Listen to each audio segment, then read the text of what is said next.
Okay, good evening. The Design Review Board public meeting of August 22nd, 2013 is called to order.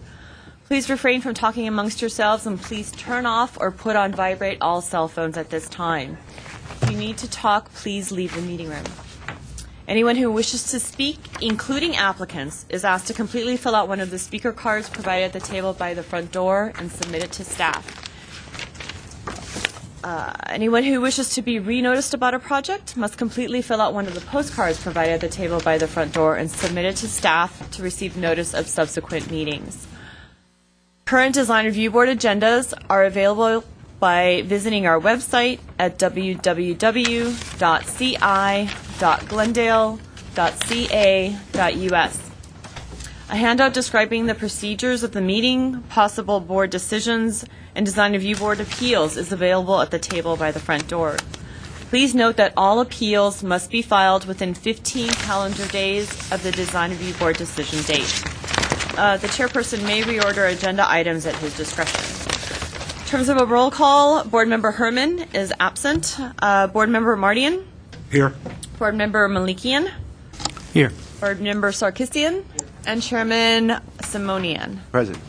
The report regarding posting of the agenda. The agenda for this meeting was posted on the bulletin board outside City Hall at or before 5 p.m. on August 15th, 2013. Oral communications. Discussion is limited to items not a part of this agenda. I have no oral communication cards. Neither do I. And were handed in. Which brings us to the review calendar. I wanted to mention a few items in regards to tonight's agenda. We actually have 6 cases on tonight's agenda. 2 of the items were continued from a previous Design Review Board case. Unfortunately, we have one board member that is not with us this evening. That leaves 4, and we have several board members that are leaving early. So in light of that fact, we want to make sure that we have to have 3 board members present in order to have a quorum to have a meeting.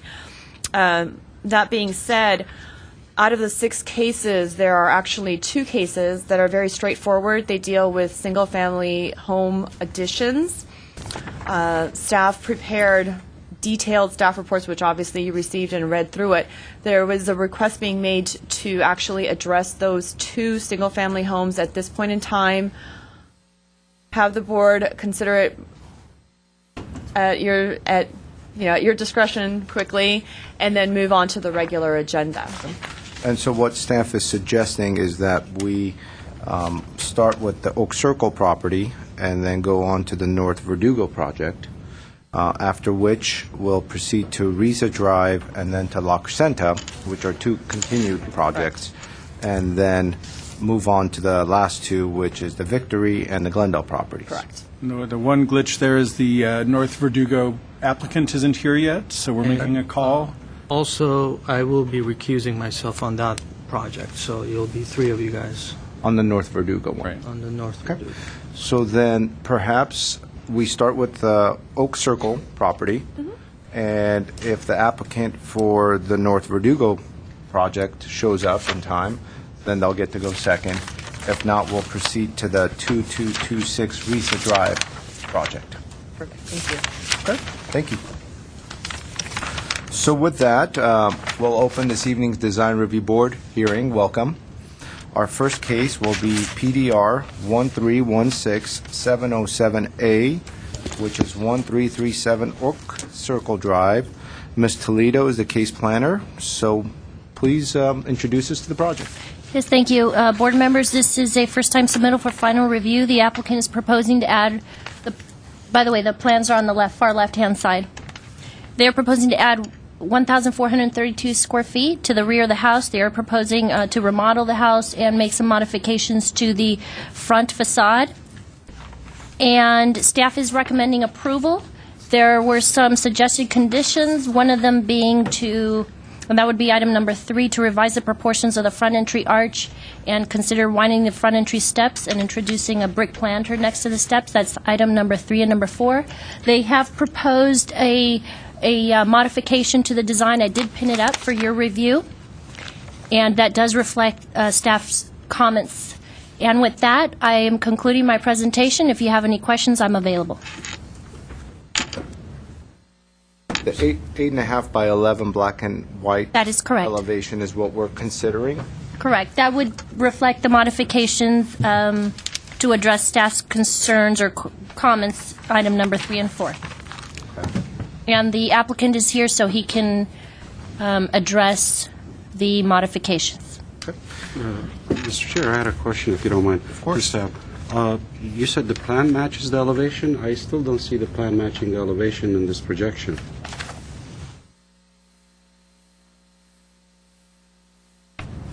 You know, the floor plan doesn't reflect what's you're showing me. He did not submit a revised floor plan, strictly just the revised front facade. Okay. Thank you. So we'll take that into consideration and maybe talk to the designer about it. Okay. Do we have any other questions for staff at this point? There seems to be a big tree in the middle of the backyard that's Okay. not reflected in this. What kind of tree is that? To my knowledge, there are no protected trees on site. However, I would defer to the applicant. I'm going to follow up Mr. Sarkeesian question. There's a parkway tree that doesn't reflect on the property also, which is close to the driveway.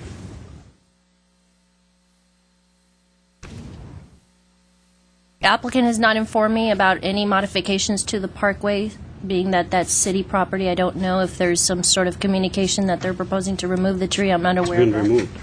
I'm unaware of that. Okay. That's fine, thank you. Thank you. Franco Navarian, please come on up. Introduce yourself and welcome. Good afternoon, board members. My name is Franco Noravian, 409 West Broadway, Glendale, California, 91204. I'm the architect on this project. As you see, it's a pretty straightforward addition. We are adding quite a bit of floor area, but it has very minimal impact on the neighborhood. It's one story. We're just doing the front gable just to dress up the entry a little bit. And I prepared that 8.5 by 11 after talking to staff and listening to their suggestions. Very small changes. And Mr. Mardian, the only change to the plan would be the addition of the planters, which I did have, but I didn't. They only asked me for elevation, so I only submitted the elevation. But how about the small gable projection? Oh, Let me that's ask Mr. Chair a question. Yeah, of course. that's always been there. That's not a change. Shows, It's on the plan. That's on the plan. Have you widened? No. All we did is the Entry arch over the entry. is We widened? dropped it a little bit. No, it You didn't dropped it. widen it. It just dropped it a little. Okay. And then added the planters to the sides, which I agree with all those comments. And they're also suggesting shutters to the side, and I'm okay with that. To the garage side. As far as trees, the picture that you're looking at, that was, I think it was an oak tree that was damaged or in a wind. We can't have cross communication like So, that. anyways, that tree hasn't been there in a while, and ever since my clients have owned it. So, How long? Which is how long? 2? 3? A year? Yeah. And as far as we're not proposing to do anything to the parkway, the driveway stays, everything stays. So, there is one tree on the front yard which will stay. So. But I'm not still clear, Mr. Franco. You have this element in here? Can I approach and? Is that it? Please. Yeah. Or you shifted this?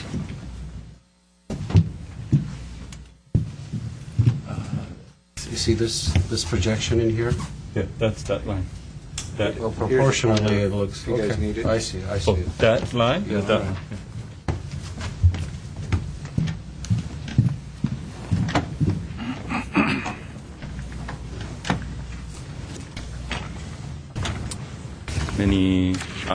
I'm open for questions if you have.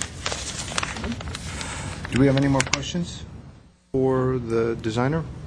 No, it's... No, please, sir. Do we have anybody else in the audience that would like to speak on this case? Because I don't have any other speaker cards. If you would like to speak, please come on up, introduce yourself. If you would like to speak, you're welcome to come on up, and then you would fill out a form afterwards.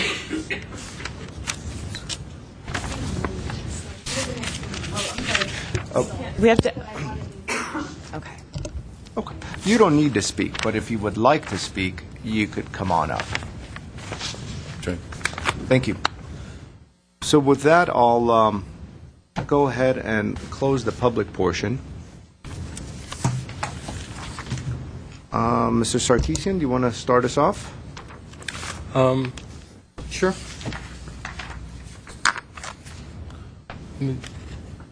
It looks pretty straightforward. It's a nice design. I don't have any problems with any of the features. And I agree with the staff recommendations.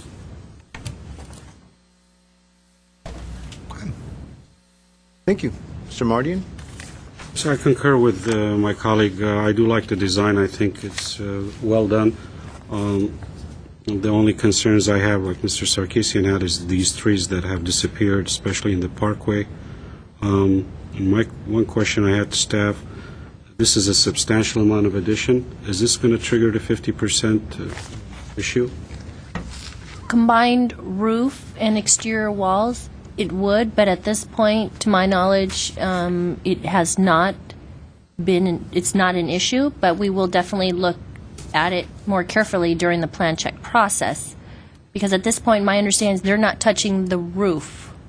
Correct, Franco? Yeah, they're not touching the roof. So again, that rule applies to a combination of exterior walls and roof combined. Okay. All right. I will support this project. Mr. Malakian? I have no issues with the project. I think it's a well added design, and I like the alternate sketch that was brought in, so I would take that as a consideration of using that as the actually proposed elevation. Thank you, Mr. Malakian. I concur as well.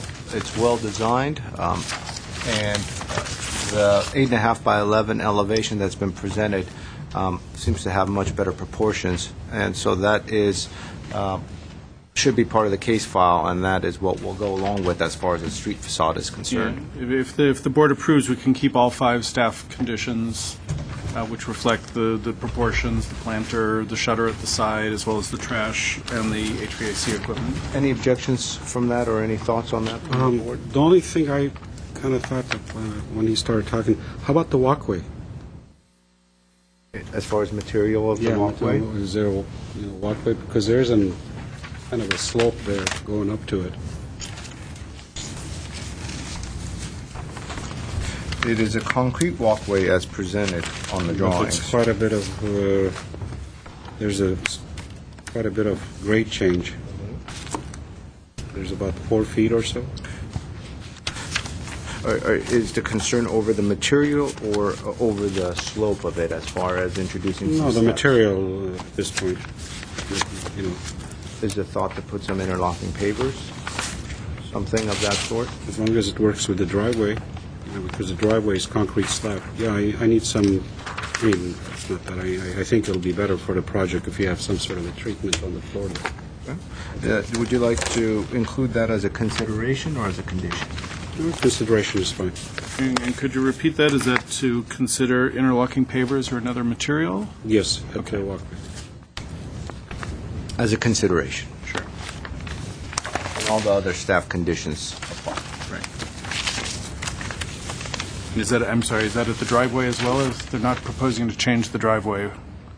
I think it's separated, no? Yeah, there's a landscape Yeah, strip. that's fine, only the walkway. Just at the walkway?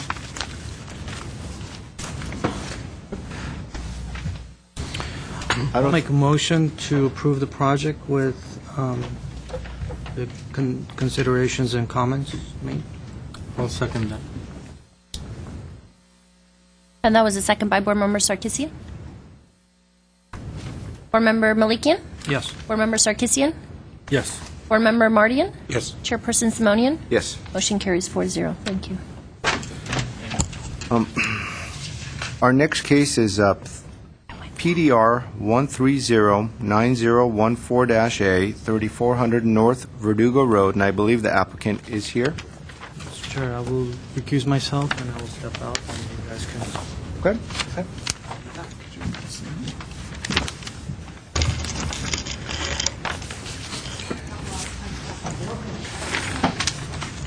Mr. Duong, please take it away and introduce us to the project. Thank you. Good evening, Chairman Simonian and board members. This item before you is posted to the right of the board behind you. This is a first-time submittal for final review. The project is proposing to construct a 425 square foot addition to the rear of the house on a corner property that is located at the corner of Verdugo Road and Castero Avenue. The project also involves a 155 square foot extension or enlargement to the garage to meet the required two-car enclosed garage requirements. Overall, the site planning will be minimally modified due to addition, but it will preserve the outdoor open space. In terms of massing, because this is a one-story addition, the massing will not be substantially affected, and it will be to the back, and the hip roofs also help reduce the appearance of a larger building. The design is an improvement over the existing condition. Right now, you have windows that are vinyl with internal grids. The applicant proposing to replace all the windows, the entry doors that will be single glass panel door as well as a garage door. So the cosmetic changes will be an improvement over the condition, and it's appropriate to this style that the applicant is pursuing. With that, staff recommends approval of the project without any condition, and that concludes my presentation. Thank you.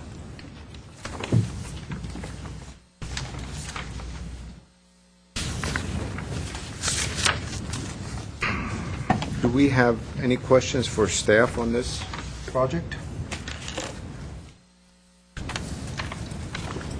I had one question.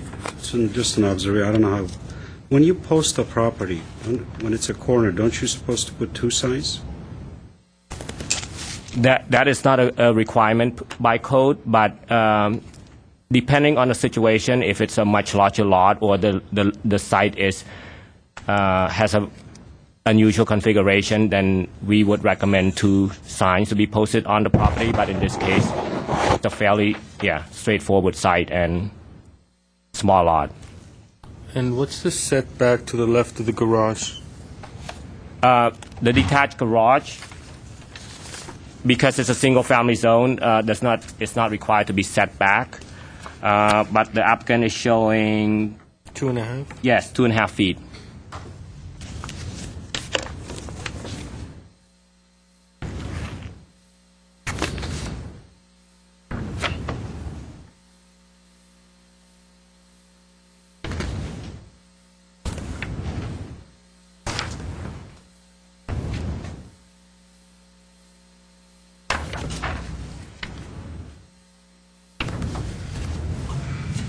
Do we have any more questions?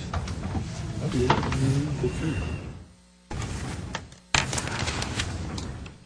like to call up the designer, Narek Khodadari. Welcome. Thank you.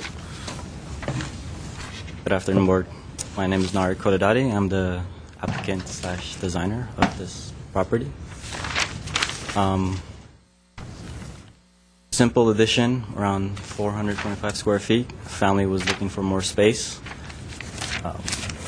Kept some of the existing features, added some features as well.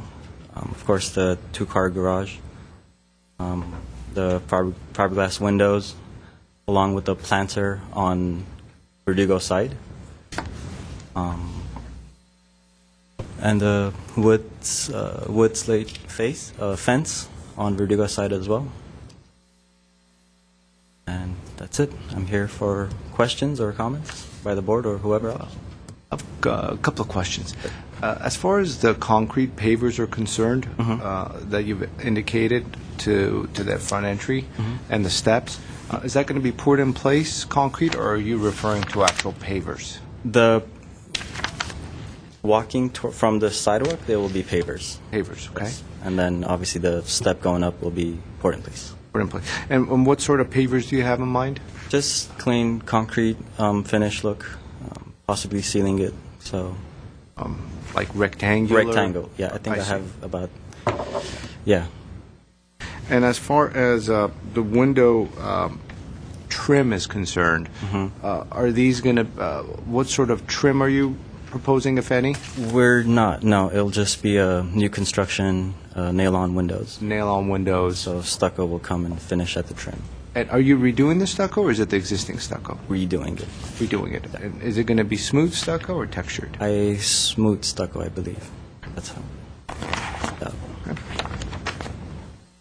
So I had a question, Mr. Chair, if you don't mind. Is the windows recessed right now? The existing windows? Existing ones? I don't think they are, no. They got the... I looked at it, but I didn't pay. It appears they have a sill, but They the have a window, sill. the sash is placed very close to the face of the wall. There's an existing sill on there?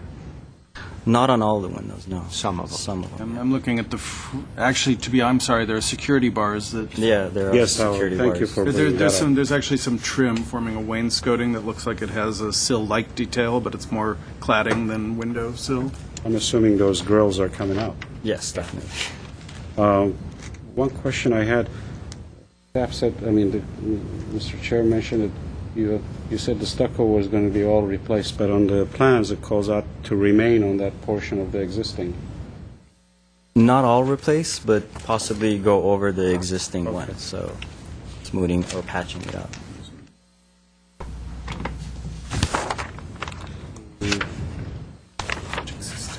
Any pavers in the driveway portion? Driveway, just concrete with score lines. Okay. That's inside, nothing Yes. in the setback portion? No. And the gate is new, or are you addressing that? No, it'll be new. And as far as the horizontal wood siding is concerned, you've indicated half-inch thick. Are you really going to use half-inch thick, or are you going with something a little thicker? This brand that we're using, it does come in half-inch Half-inch. thickness, yeah. And it's exterior grade, It's exterior, and it's not going to yeah. warp on you No, over it's time? really strong. I wish I brought a sample, but I don't. It's really Is it strong. real wood, or is it It is, synthetic? yeah, it is real wood. Is it like an Ipe or something? Yes, it is an Ipe. Oh, okay. Then, okay, understood. Okay. Do we have any other questions for the designer? I just had one question, or just a suggestion. Have you thought of any other material for that small planter wall? Front planter wall? Either the wood siding on it, or I would just do There's a concrete lot of finish. stucco there. Concrete finish to match the pavers, perhaps. I'll leave it up to our discussion, I guess. Thank you, sir. You're welcome. Could be a darker color, Could be, or some sort of a stone veneer, I guess. yeah. Okay.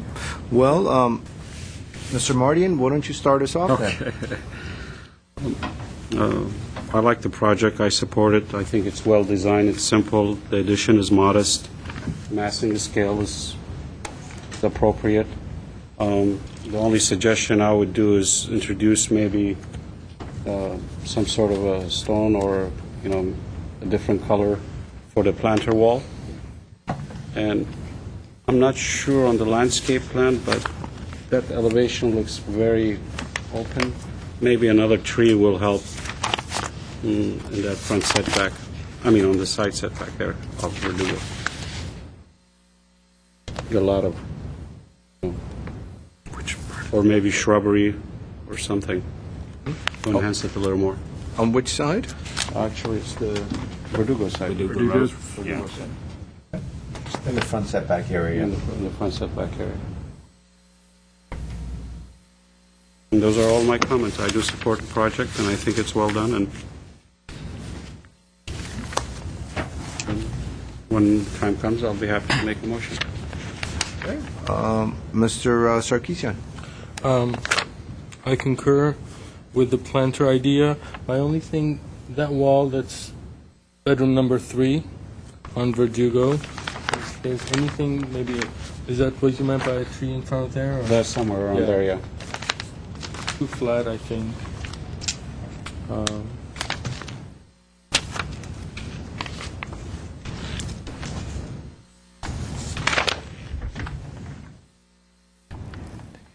I had to step.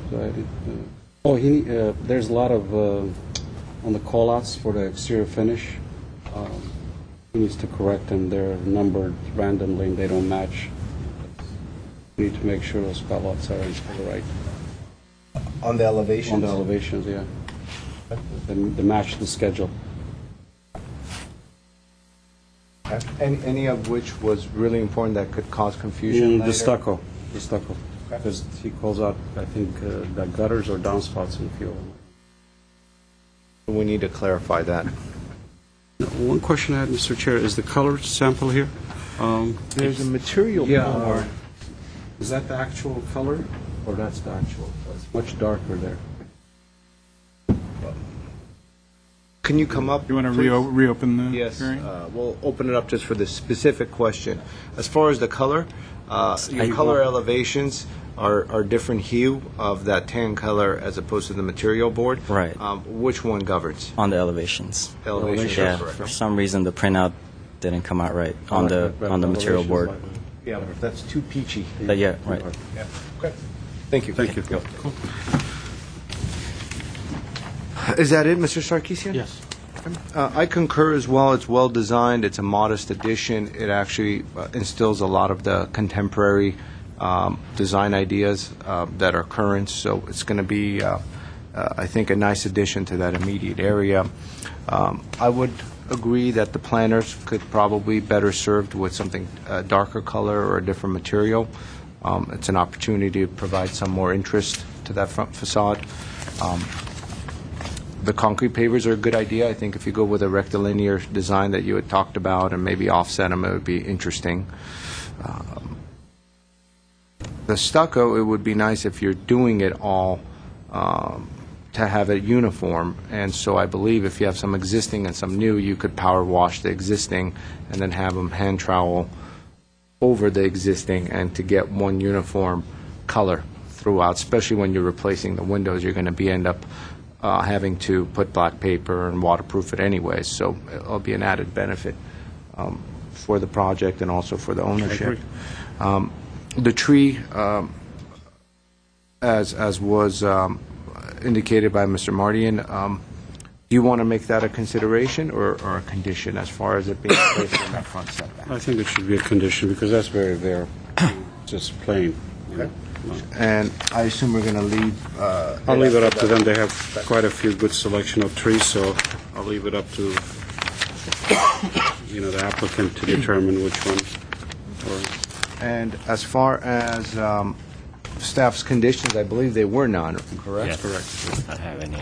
So, And then there was, Board Member Sarkeesian mentioned the plain area, bedroom 3.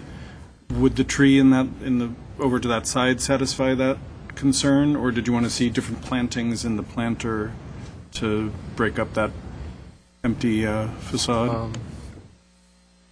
I would leave it up to them as long as that's kind of covered. Okay, so your thoughts could be covered by the tree that's already a condition? Yeah. Okay. And regarding the stucco, would that be a condition or consideration? a condition. Condition. Okay. And let's note the file that the color elevations are the actual color. Thank you. Can staff quickly go over? So we have introduced stone or use a different material for the planter wall, Color. or different color Right. for the planter wall along Or a dark color darker on color. the stucco Then on the the planner. okay. Incorporate another tree along Verdugo Road, specifically in front of the area where there's a blank wall, and also modify the stucco so that it will be uniform. Recode. We'll call for a power wash or whatever, and a new skim coat over the existing areas of stucco to remain. Okay. And then Should we make a condition about the getting the drawings corrected? The finishing schedule. That could be done through plan check process, yeah. So do we have a motion? I'll make a motion to approve the project with the conditions discussed and stated. I'll second. Okay, there was a motion by Mr. Mardian and second by Mr. Sarkisian. This will be roll call. Mr. Mardian? Yes. Mr. Sarkisian? Yes. Chairman Simonian? Yes. Motion passes 3-0. Thank you. Thank you. Okay. Thank you very much. Now, Yes? Board Member Malikian will be joining us shortly again, since he was recused, and, there he is. There he is. Actually. I would like to point out that the next two items on the agenda are two cases that were continued from our Design Review Board meeting of July the 25th. Public testimony was taken at those two hearings. The public portion opened and closed. During the deliberations, the board requested that additional information be provided, and so continue the two items to today's date in order to provide the additional requested information. The board does not, because the public period comment was opened and closed at the last hearing, the board is not required to reopen the matters before you. However, if you do so wish to reopen the case for public testimony, that public testimony should only be concerned with the new information that was provided. So it would not be going back to the information. Well, technically, it would have to focus solely on the information that was requested by the DRB. So we just want to make note of that at this point in time, because the next two cases are cases that were continued based on requested information, by the board. And so I think our approach should be, we'll go ahead and open up the two cases that were continued. We'll limit public testimony to 2 minutes, and we would suggest, and rather that you focus your thoughts and ideas on anything that's new that's been presented, as opposed to going over everything that you went through on the last time, because it is a continuation, and as such, the applicants have provided specific information on the questions that we had, and as such, we're going to have the public focus their thoughts and ideas on exactly what's been submitted as additional information. Okay? So with that, we'll go ahead and start our next case, which is PDR 130-1257-B, 2226 Risa Drive. And Mr. Kiesel, you're our case planner. Take it away. Right. Good evening, Chair Simonian, members of the Design Review Board. The next item this evening is case number PDR 1301-257, a review of a proposal to construct a new 2,200 square foot, two-story single-family residence with an attached two-car garage. The case was continued from July 22nd for more information. This information included a more complete site plan, section drawings, and amendments to the arborist report, which were all in your packets. Also, during the July 25th hearing, there was discussion about revising the project to include a trellis above the garage and removing the hipped roof over the front balcony and replacing it with either a smaller canopy or roof projection located above the doorway. Should the board wish to formalize these elements, staff is happy to work with the applicant on these revisions, and conditions of approval should be added to the project tonight. This afternoon, I received 2 phone calls in support of the project from 2 neighbors or 2 residents of Risa Drive. And you also received on your desks 1 email I received a couple days ago with some concerns. That concludes my presentation. I'd be happy to answer any questions.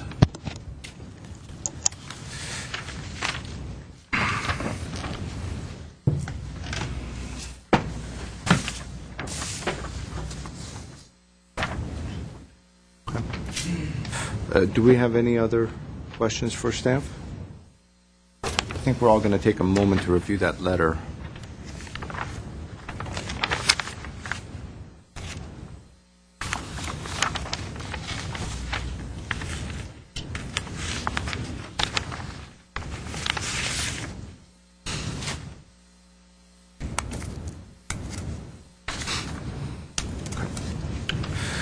All right.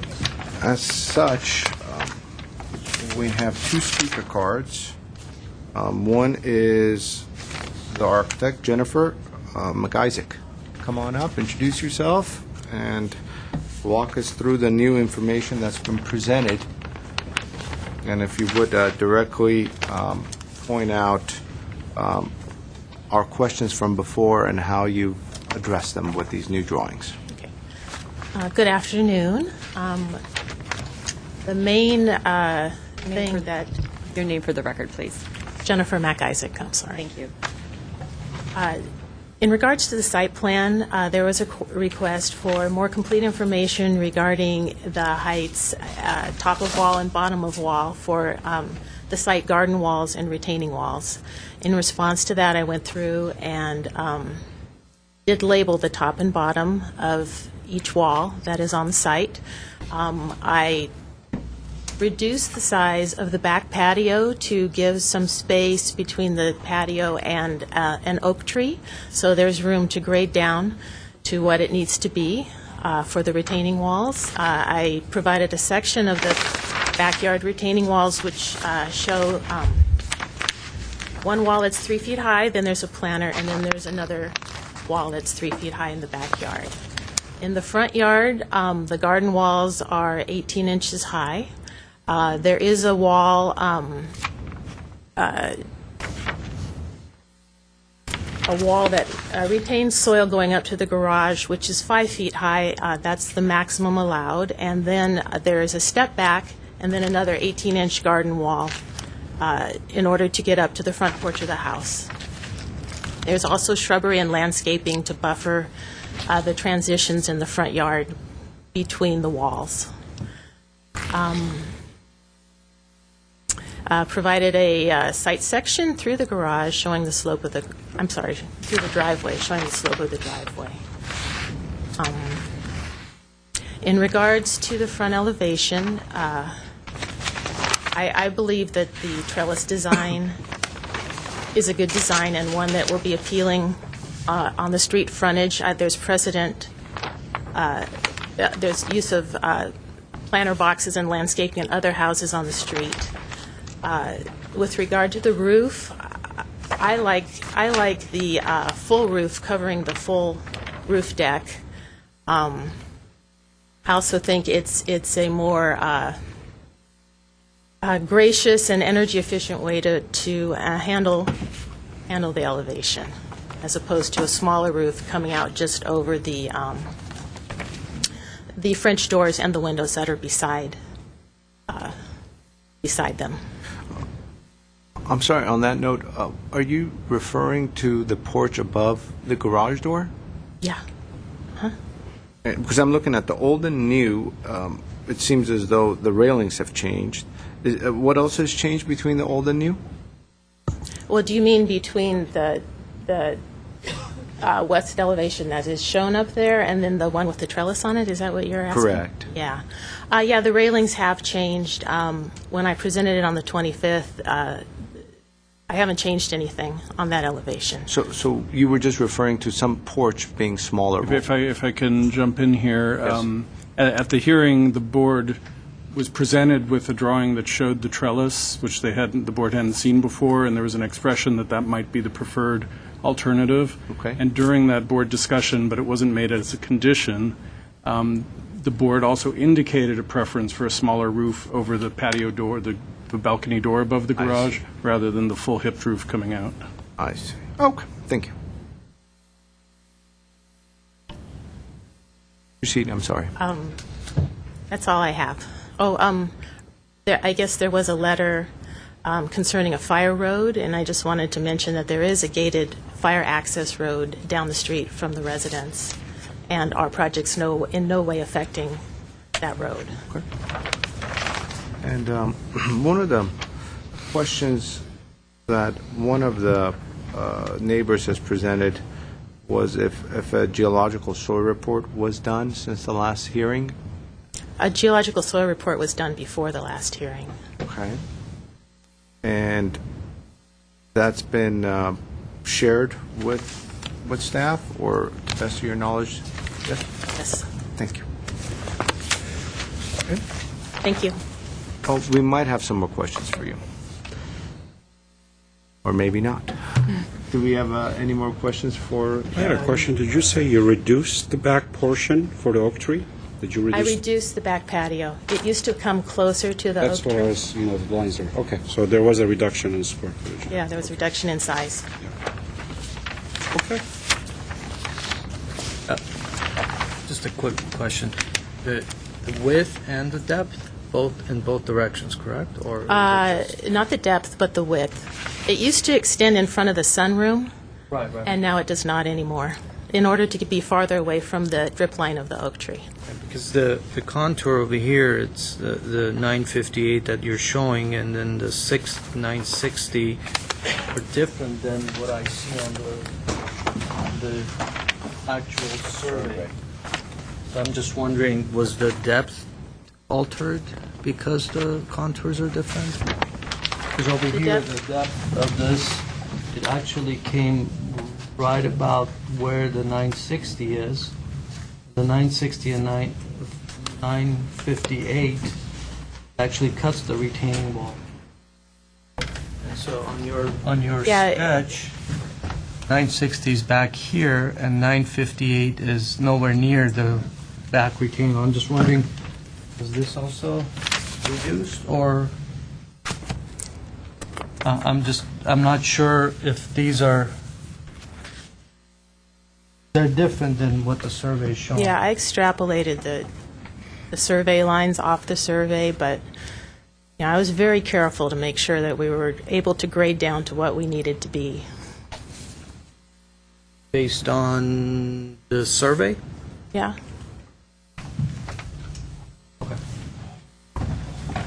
So Malikian, you're saying contour line number 956 is missing, basically.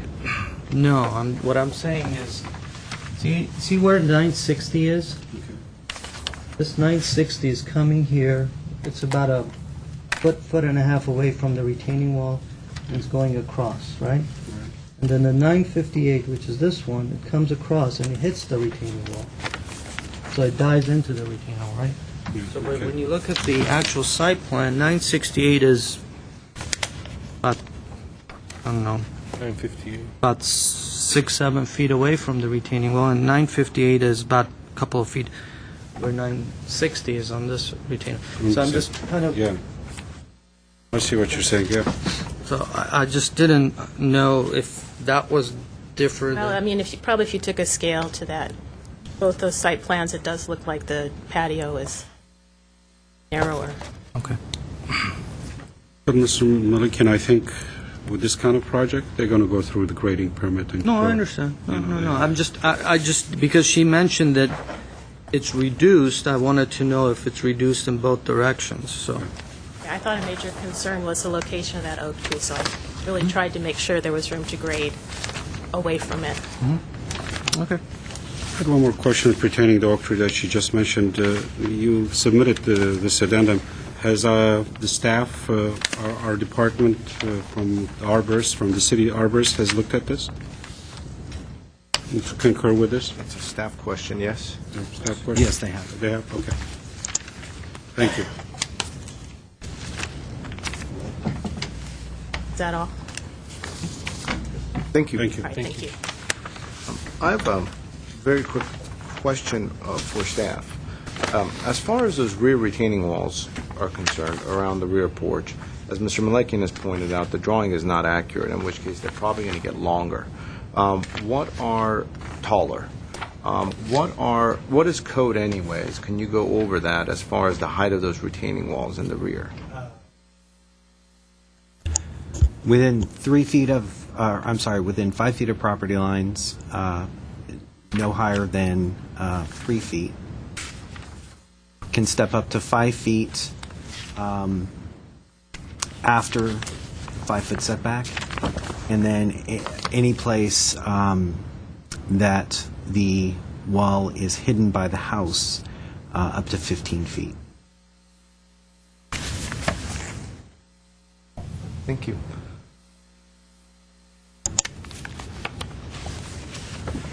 Our next speaker is Jillian Arakelian.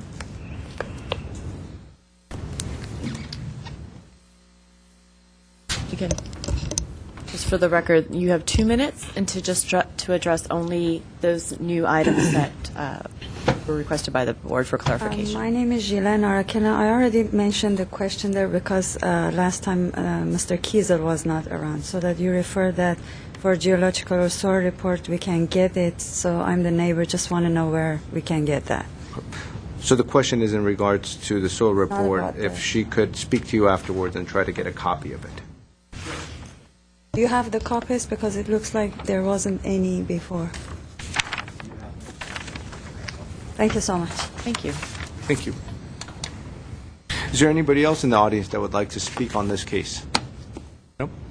With that, we'll go ahead and close the public portion. Mr. Malakian, you want to take us away on this? Sure. So I appreciate the added information as far as the site plan. My intent was to clarify as much as I can on the site plan and try to address a lot of these wall heights and other elements there, and also as well as the oak trees. I'm not convinced the site plan works, but I'm not going to deal with it anymore. I'm just going to let the architect deal with the civil engineer and just while you're going through the permit process. And I have a fairly good feeling that these walls and everything else are going to be changing as the design gets developed further. So I'm not sure how it's going to impact the design or if they're going to end up coming back to us or not, but I'll just leave that up to them. As far as the front elevation, I do like the front elevation better than what it was before. I'm not sure if this trellis is doing anything, as I mentioned before, and also if that stepping of the front versus it's just a large square box, especially that the driveway is actually going down, it's getting larger in the front elevation. So my intent was to reduce the scale of that garage and having that large mass right over the garage, try to reduce that as much as possible.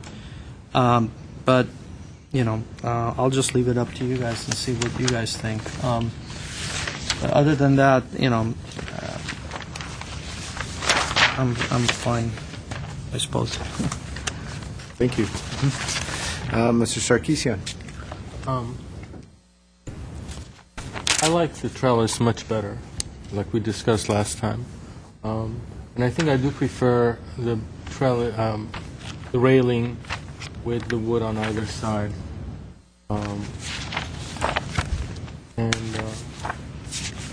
Maybe the trellis should be a little lower or somewhere in the middle. Not sure, but a little off. But it's definitely an improvement over what we had last time. That's all. Mr. Mordian. Yes, sir, thank you. I do concur with my colleagues. Mr. Malikian brought up my concern earlier that I had. I don't think this trellis, for me, it's too flimsy. I think a roof line, an eave line should be introduced there to break that mess. The trellis is, this kind of a thing is could be easily removed. And I strongly suggest that we look at a roof treatment. He doesn't have to step the building back. He could project it out of the building. He is allowed to project certain eave depth into the front setback. And I think he can make it work with at least 2.5 or 3 feet of an eave at the garage, and I think that will break the mass further.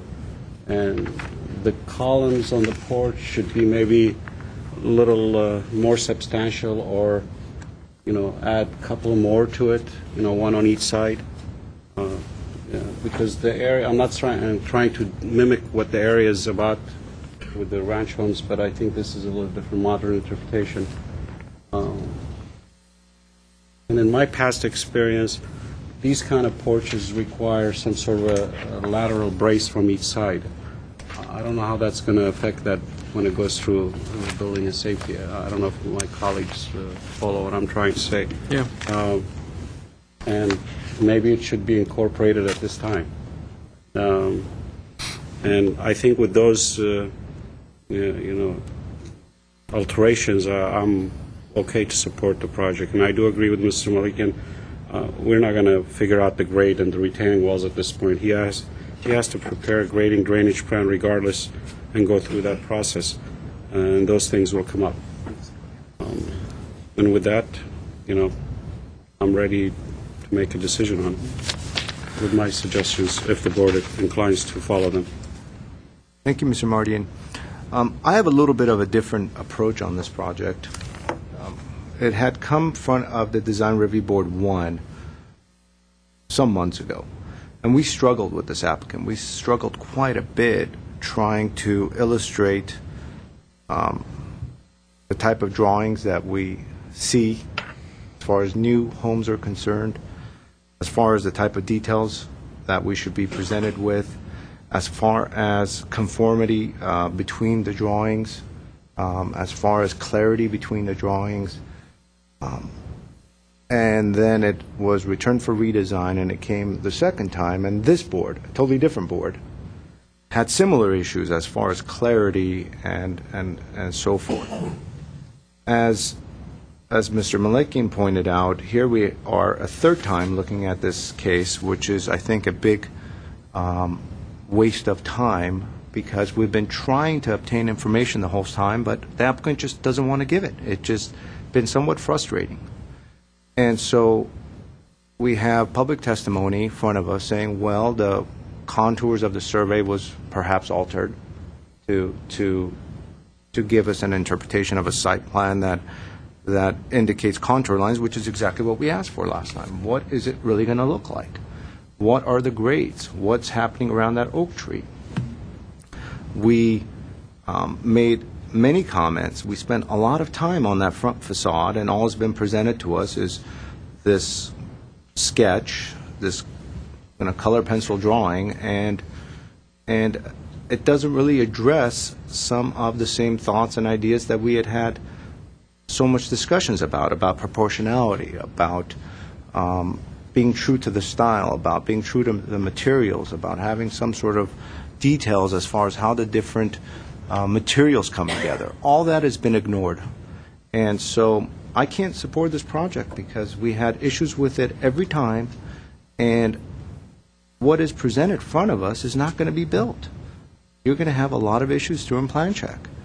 And it's not fair to the neighbors, it's not fair to the neighborhood, and it's really not fair to everybody else that's come in front of this board in the past that has put in the time and that has put in the efforts to give us the drawings that we asked for. And so this just doesn't suffice. You need to get perhaps a different architect that understands the Glendale protocol and what we ask for typically, and what the kind of drawings that we see, and that is just very frustrating, I think, for staff to try to go back and forth with an applicant that's just unwilling to take advice from the board, and it's just a colossal waste of our time. So I can't support this project. And maybe we could just discuss internally how we want to proceed. I may say something, Mr. Chair. I do agree with your comments. I know when somebody goes through building a house, there should be, some thought to it. This is, although I'm trying to tweak it to make it work, and by adding some more embellishment to it, but it's still a box. I have no problem with the square footage. That's, to me, the design is still not there. But with some tweakings, I think we could move it along. And I neglected to mention, in the last time, I don't know if you recall, the garage door is too wide. The detailing, like you said, is not there, especially... We had mentioned it, yeah. And those have not been presented. But I think we did not ask him to show us that. We asked him to show us as much, the minimal Otherwise, it would have been a new submittal. Well, the first hearing, when it was at Design Review Board 1, we had lengthy conditions, many, and it dealt with mass, scale, bulk, height, roofs, everything, which was completely ignored the second time around. And now we're putting this responsibility on staff to try to arm wrestle with the applicant to try to get these things. And it's I think, abusing the system to try to wear down this board until the board just kind of says, okay, fine, staff, you deal with it.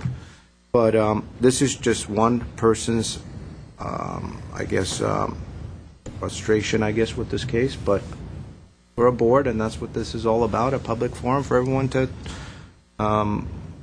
discuss their opinions. And so we could just, discuss a possible motion that might pass. Well, Mr. Chair, and I'm trying to analyze this, and as you guys are talking, and I'm trying to put together some of the structural issues that I see when I'm looking at the elevation, this elevation that we have. And by the time they're done with this, the garage door, the panels on the side, so the garage door is going to get substantially reduced. Unless, you can find a system that fits in a 6-inch moment frame or some sort of a thing. So, it just doesn't make sense to spend that kind of money for this structure. Also, the way that these columns, the posts are set on the corners and the roof is coming over, there's no beam across there. So by the time you're done with placing that beam across to be able to have the rafters support this, that whole structure is going to get reduced in height.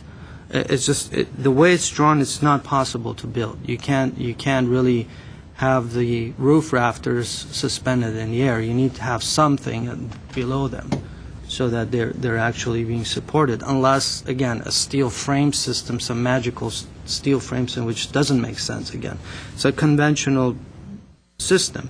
Same thing with the columns on the sides of the ground floor by the entry.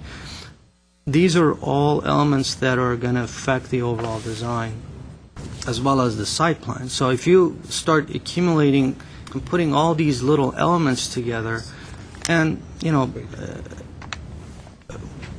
we need to, as I appreciate what you're saying, and I can see what you guys went through. So again, that's why I didn't finish my thoughts, and I wanted to kind of hear what you guys are saying. But I mean, there's a lot of these issues. I mean, proportional elements such as the trellis that is over the door.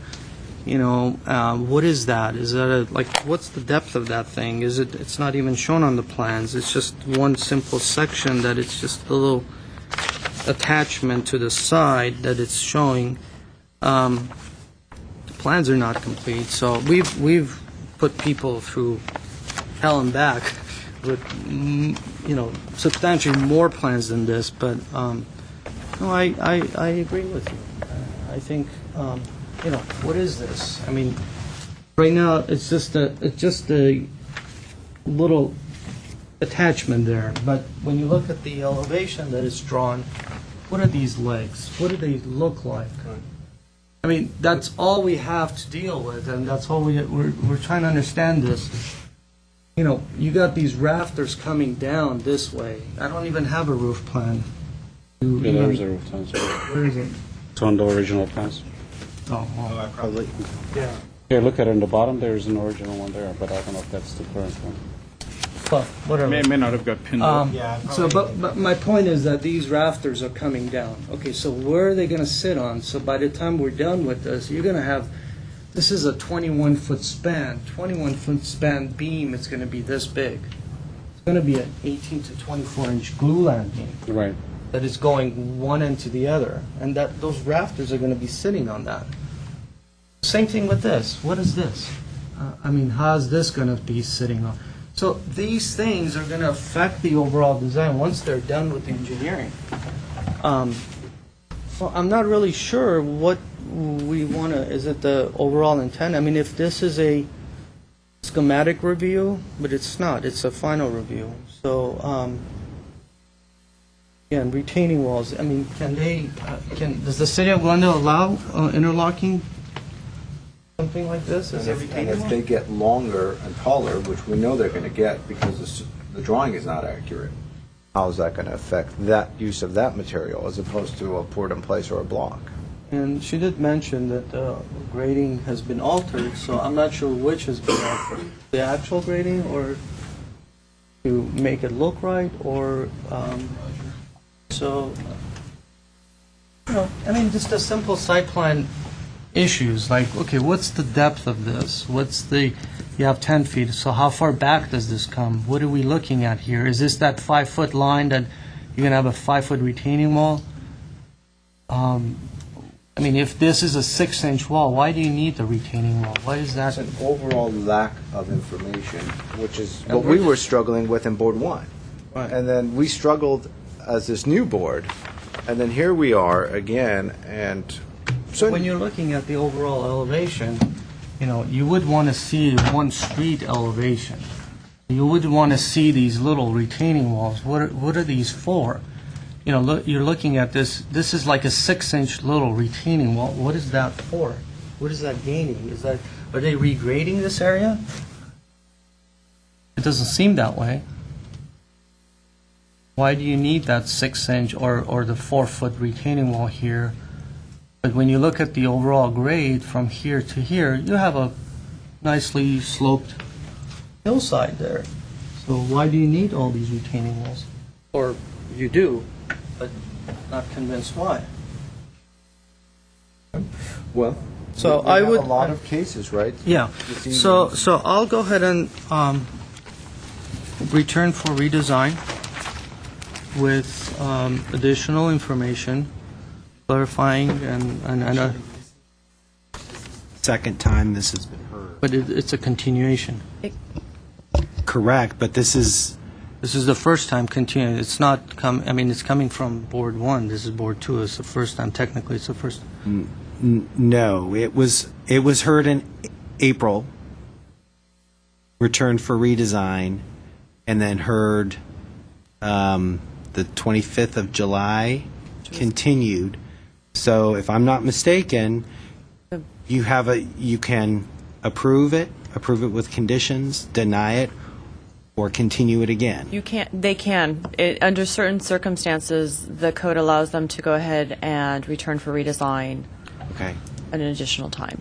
The only reason that I'm saying is that the first conditions and first hearing was done with Board 1, and the first time we heard it was the last time. So Right, I know, that's the gray area, so you guys have to deal with it. So I don't know. I would like to return for redesign, and if it's a denial, I would have to sit there and think about that.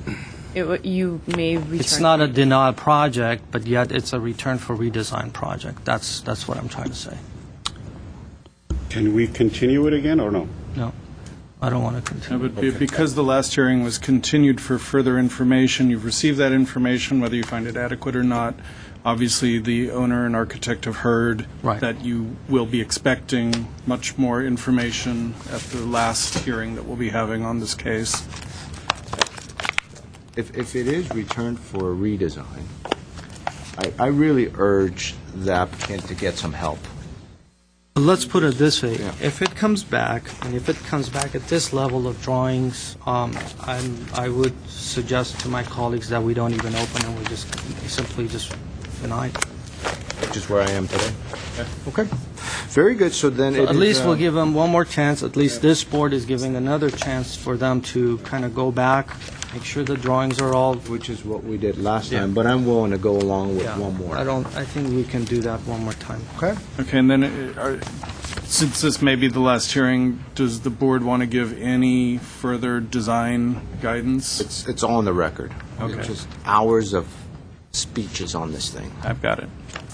So simply return for redesign and added time needed to watch the tapes over and Yeah, over again. review all the tapes. But we could mention that Well, that's a better motion. quality. Yeah. Okay, that's his Well, motion. I'll go over that at the end, yes. Okay. So we have a motion for return for redesign. I'll second that.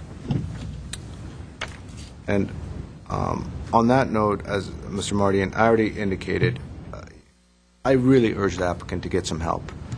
Look at some previous cases that were successful cases. There's a binder of successful cases in the city of Glendale that this board has approved that we thought were good examples. There's lots of hillside examples in there. You'll get a better understanding of graphics, drawing methodology, detailing, and it'll really help for you to understand what we are looking for. And that's what we try to do, is to help applicants and help the neighbors come to a concise understanding of what's going to be built. And so I really do think you need to get help on this, because as it's been indicated, you've gotten several chances. So can we go for a vote then? Sure. Mr. Malikian? Yes. Mr. Sarkisian? Yes.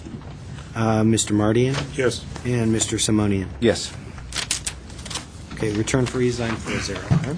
Now, we had indicated that, okay, so it's still 6:10, so we have 50 minutes until we lose No, one I'm member. leaving at 7. so- You're leaving at 7, so we have about 45 minutes. Very good. Then we'll move on to 4021 La Crescenta, and Ms. Zematitis is our case planner, so please introduce us as to the new material that's been presented to the board. Okay, thank you, board members. The case involves the construction of a new two-story, 2,300 square foot single-family residence on a corner lot located at Manhattan and La Crescenta. The lot itself is zoned medium-density residential, so it would allow for multifamily development, but only a single-family residence is currently being proposed. At your meeting on July the 25th, the board requested 2 items. One would be a survey list and corresponding map of all the lot areas, house areas, and FARs of all the homes within 300 feet, and that was provided to you in your packets. And the second item was a perspective sketch showing the removal of that 4th bedroom, essentially over the living room, thereby resulting in a 1-story type mass against Manhattan Avenue. So you'll notice directly behind you, I've put the before and after large-scale perspectives on the board. I'm available to answer any questions you may have.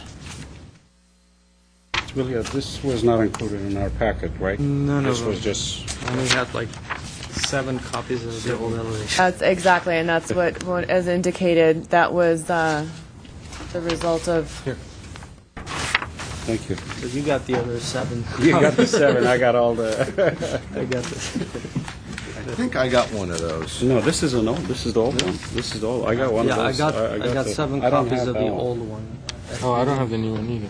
Is this the new one or the old No, one? that's the old one. That's the old Would you like me to? Okay. No, no, we're We're okay, we figured it out. Okay, and again, just to show you, this is essentially the massing that was removed.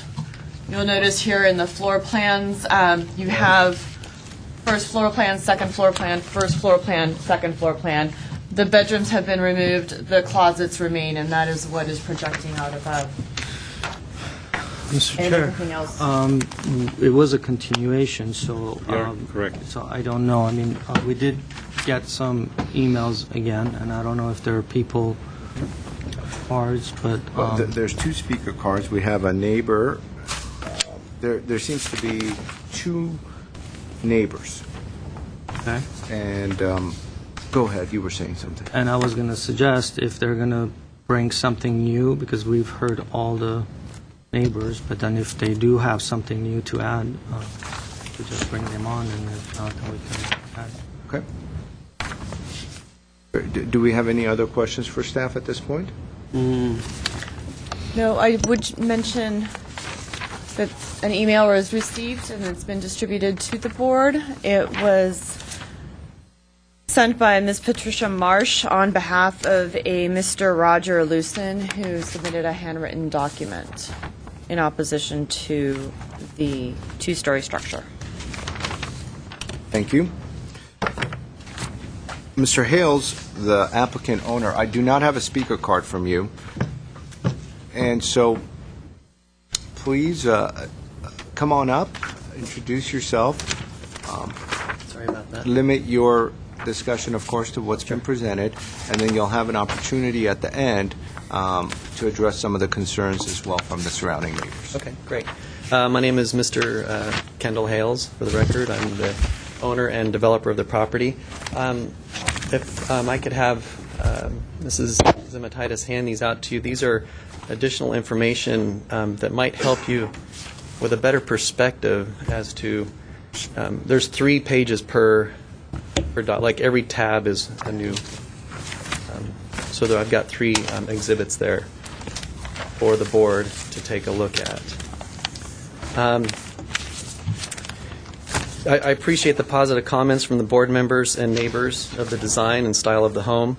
I took great care in creating the design that would bring some intrinsic value to the neighborhood, and I understand the concerns of the neighbors with respect to the second story, and we've discussed that a single story would be impossible to design since it would only allow us 1,000 square feet.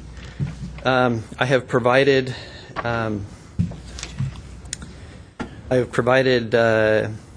some exhibits here that would help you to better understand the first design that I came up with and the tree that is in front of the house. This is an actual picture taken of the lot, and it was taken just a few days ago right across the street. The perspective was shot across the street, and then we photoshopped in the isometric perspective in behind that. I also have provided a plan view that shows more visibly the actual proposed setbacks. I think it's easier to see with a blown-up plan view. As you can remember, this lot is zoned R2250, which is designed for multifamily structures with a floor area ratio of 85%. This current zoning would allow a 4,869 square foot building. I'm proposing a floor area ratio of only 37%. Lot coverage allowed for that property is 50%, and I'm proposing a 27% lot coverage. The landscaping ratio only requires 25%, but I'm proposing 58%. The side yard setback for the second story on this lot is an 8-foot minimum with an 11-foot average, as you can see in the plan view. My project's second story has one point on the corner of the living room and upstairs bedroom that hits the 8-foot minimum. However, the overall average is 17 feet. From the plan view that I've provided, you can see how there are no flat walls that face directly onto Manhattan. I situated the house in this fashion so as to minimize any effect of massing. As you can see from the picture taken at the corner of Manhattan and La Crescenta, the corner of my property is well open and significantly set back from both streets. I feel that my original design meets and exceeds any expectations that the board would be looking for in a well-thought-out, architecturally sound home.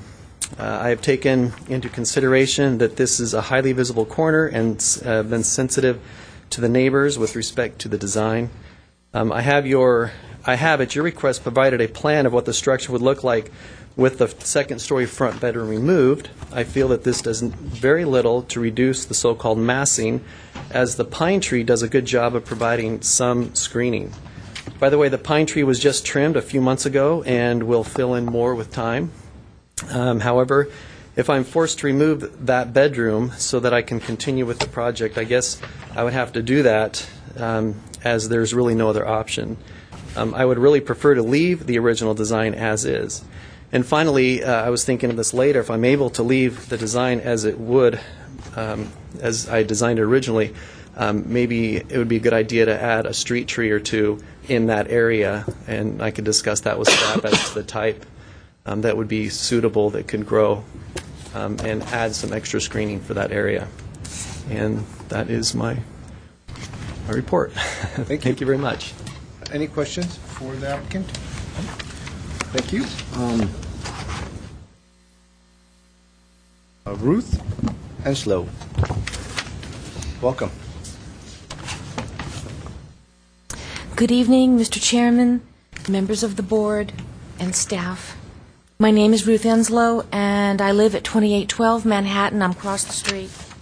And I'm representing the neighbors on Manhattan Avenue. Mr. Hales builds quality houses, and we appreciate his attempts at reducing the mass of this large home. It still feels pretty big to us, but we have concerns in regards to the discrepancies in the survey list.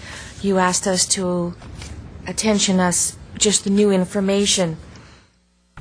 Number one, existing homes, average square footage of existing homes is 1,168, not the 122.8. That 122.8 includes the proposed house. The proposed building at 2,125 square feet is 950 square feet larger. Also on the survey list, the height of the building is 25 feet 6 inches according to the report, not the 24 feet that is listed on the survey list. Thank you for your time and attention. Thank you. Next speaker is Michael Modrian? Morgan, I'm sorry. Yeah. Your G was illegible, so I apologize for that. Yeah, the teachers would agree with you on that. That's why you're a printer, not a writer. That's exactly right.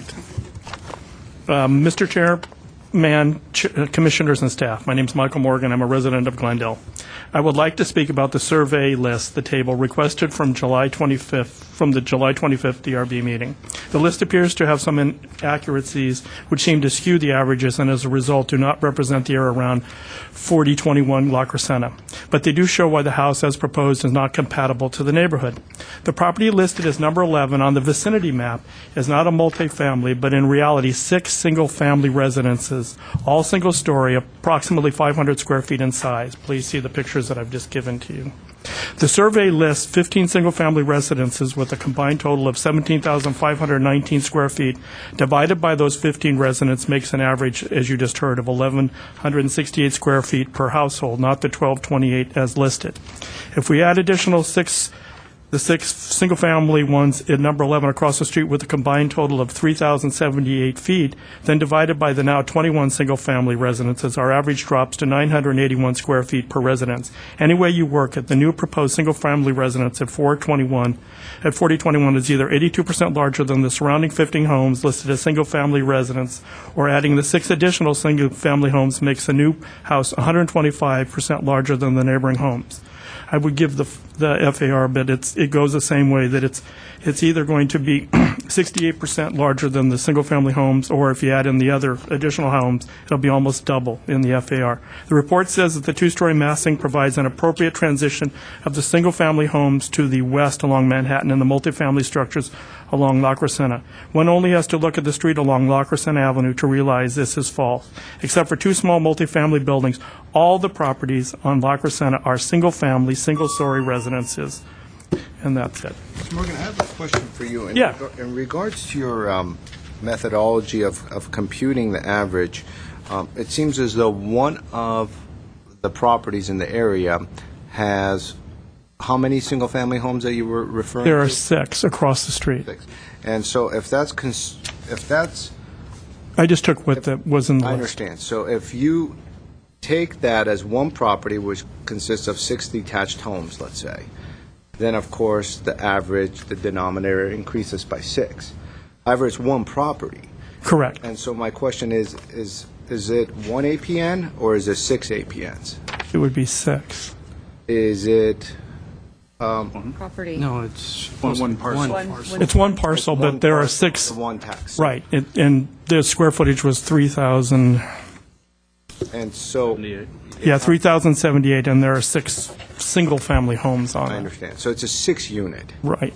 and so Well, they're all listed as, it's a yes, 6 unit. right. And so it's very hard to have an apples-to-apples comparison because we're trying to come up with a general ballpark of the surrounding area square footage. Now, whether it's 1168 or 1228. Right. It's a general part. Correct. And so I don't want us to dive too much into that detail because it's really they're really details. But the big picture is it's one property that has 6 detached units. Correct. And depending on how you would do the calculation, it's 1168 to 1228. Right. That's Thank what I did. You're welcome. Yes. Mr. Chair, can I ask Mr. Morgan a question? Of course. Have you seen the new proposed Yes. elevation? Yes. What are your thoughts on that? I mean, It looks The pretty much massing? the same. I mean, my concern is that, and I understand he has to make a living off of these homes, but every home there is single story. Every home is single story. Even the garage that's up the street on Montrose is single story. So this will be the first double story. If you look on the survey list, they're all 1 down line. so you want to see a one-story house? I don't know. I would leave it up to the board to look at all the information and decide. I'm trying to formulate some ideas, so I want to... I mean, all things being equal, all of the homes are single story, so yes, it would be nice to have a single story home, but it's 2013, so Okay. we go from there. Thank you, Mr. Mayor. On that same note, as far as your personal opinion is concerned, the zoning on this property is, of course, multifamily, I understand. as opposed to everything else on Manhattan is single-family. Correct. How does that, in your opinion, alter it? If you had to switch sides, and you weren't a concerned neighbor and you were a developer, and you had a multifamily property where you were voluntarily reducing the density from 3 or 4 I think is allowed, down to 1, and again, you're a developer, not I understand. not a local neighbor, would you believe, or would you at that point, what would be your thoughts at that point? Well, I would try, well, there's two things. Obviously, you have to make a profit off of the property, but also you have to, whatever you build is going to be there for a long time, probably after all of us are gone. So I would try to make something that worked with the neighbors. And unfortunately, on this property, and if you look all around it, all of the properties are single-family homes. So, And this is single-family. I mean, not single-family, but single-story homes, sorry. So And so the zoning of the property and his right to build his property, I'm not denying his right to do what, that doesn't make a This difference is- in your opinion. no. Okay, thank you. Okay, thank you. Thank you. Kendall Hales. Well, no. Oh, I see. We had 2 different speaker cards for you. You do, but I just want to make sure there's nobody else in the audience that has not presented a card that maybe would want to speak as to something new that's been presented. Okay? Mr. Hales, you have a rebuttal. Thank you very much. I only have 2 things. The neighbor right next to me, and I looked it up again in the assessor roll, and that's Barbara. I think the address is 2719 Manhattan, I believe. 2019 Manhattan. The square footage on her property is a little over 1,800 square feet. And like everything else on the street is the 1,000, 1,200 range. But her house, which is right next to the homes that we'll be developing, is 1,800 plus square feet. So I don't think I'm tipping the scales. Is that the historic home? Yes. Okay. And so, that's not a small little home. I mean, 1,800 and something square feet is substantial. And at the other end of Manhattan, 2 doors or so in from Ramsdale is a home that is 2 stories. There's one home on that street at the opposite end that is 2 stories. So it's not within the 300 feet, but it is there. Let's see. I think that was it.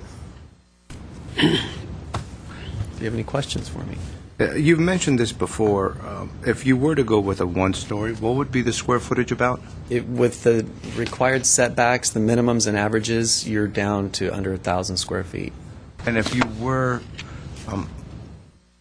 does that include kind of working around that existing oak tree on, The oak tree is not an issue for does it this be fall particular within the lot. setbacks anyways or whatnot? Yeah, the drip oak line? tree is not an issue since it's on the adjacent lot. I mean, you can still build under the canopy of the tree, so it didn't really play a factor.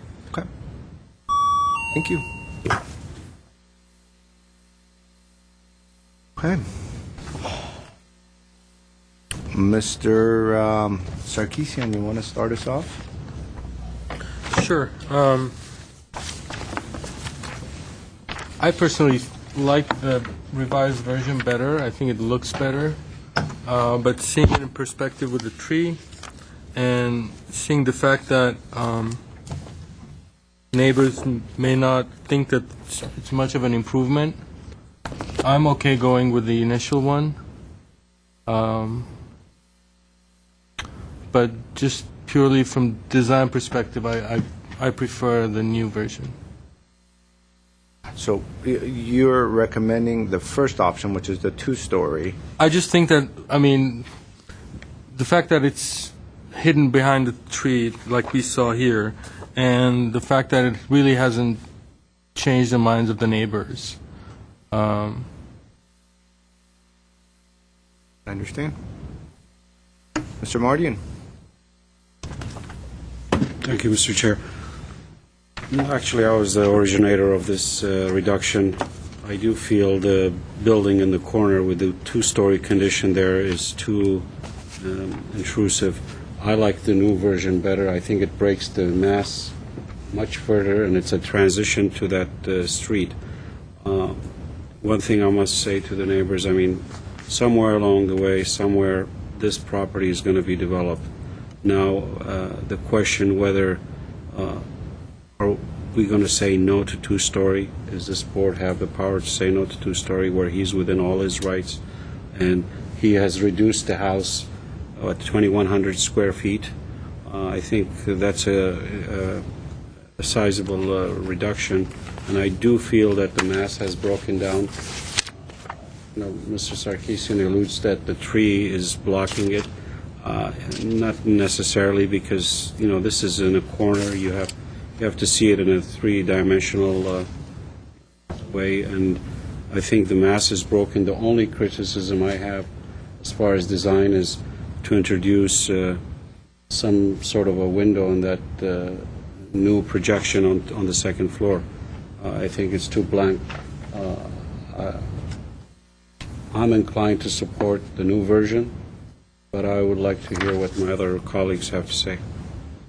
And I want to thank the applicant for going through this exercise and showing us what would look like with that reduction. Thank you, Mr. Mardian. Mr. Malikian? Thank you, Mr. Chair. I concur. I think we are dealing with the commercial lot. It is a gateway to the residential zone. The applicant has demonstrated with the new changes, I think, as Mr. Sarkeesian mentioned, originally I didn't have any issue with the two-story projecting out and that front end. Looking at the rendering, but as Mr. Mardian mentioned, it is a three-dimensional effect, so it's just one perspective of this photo that we're seeing.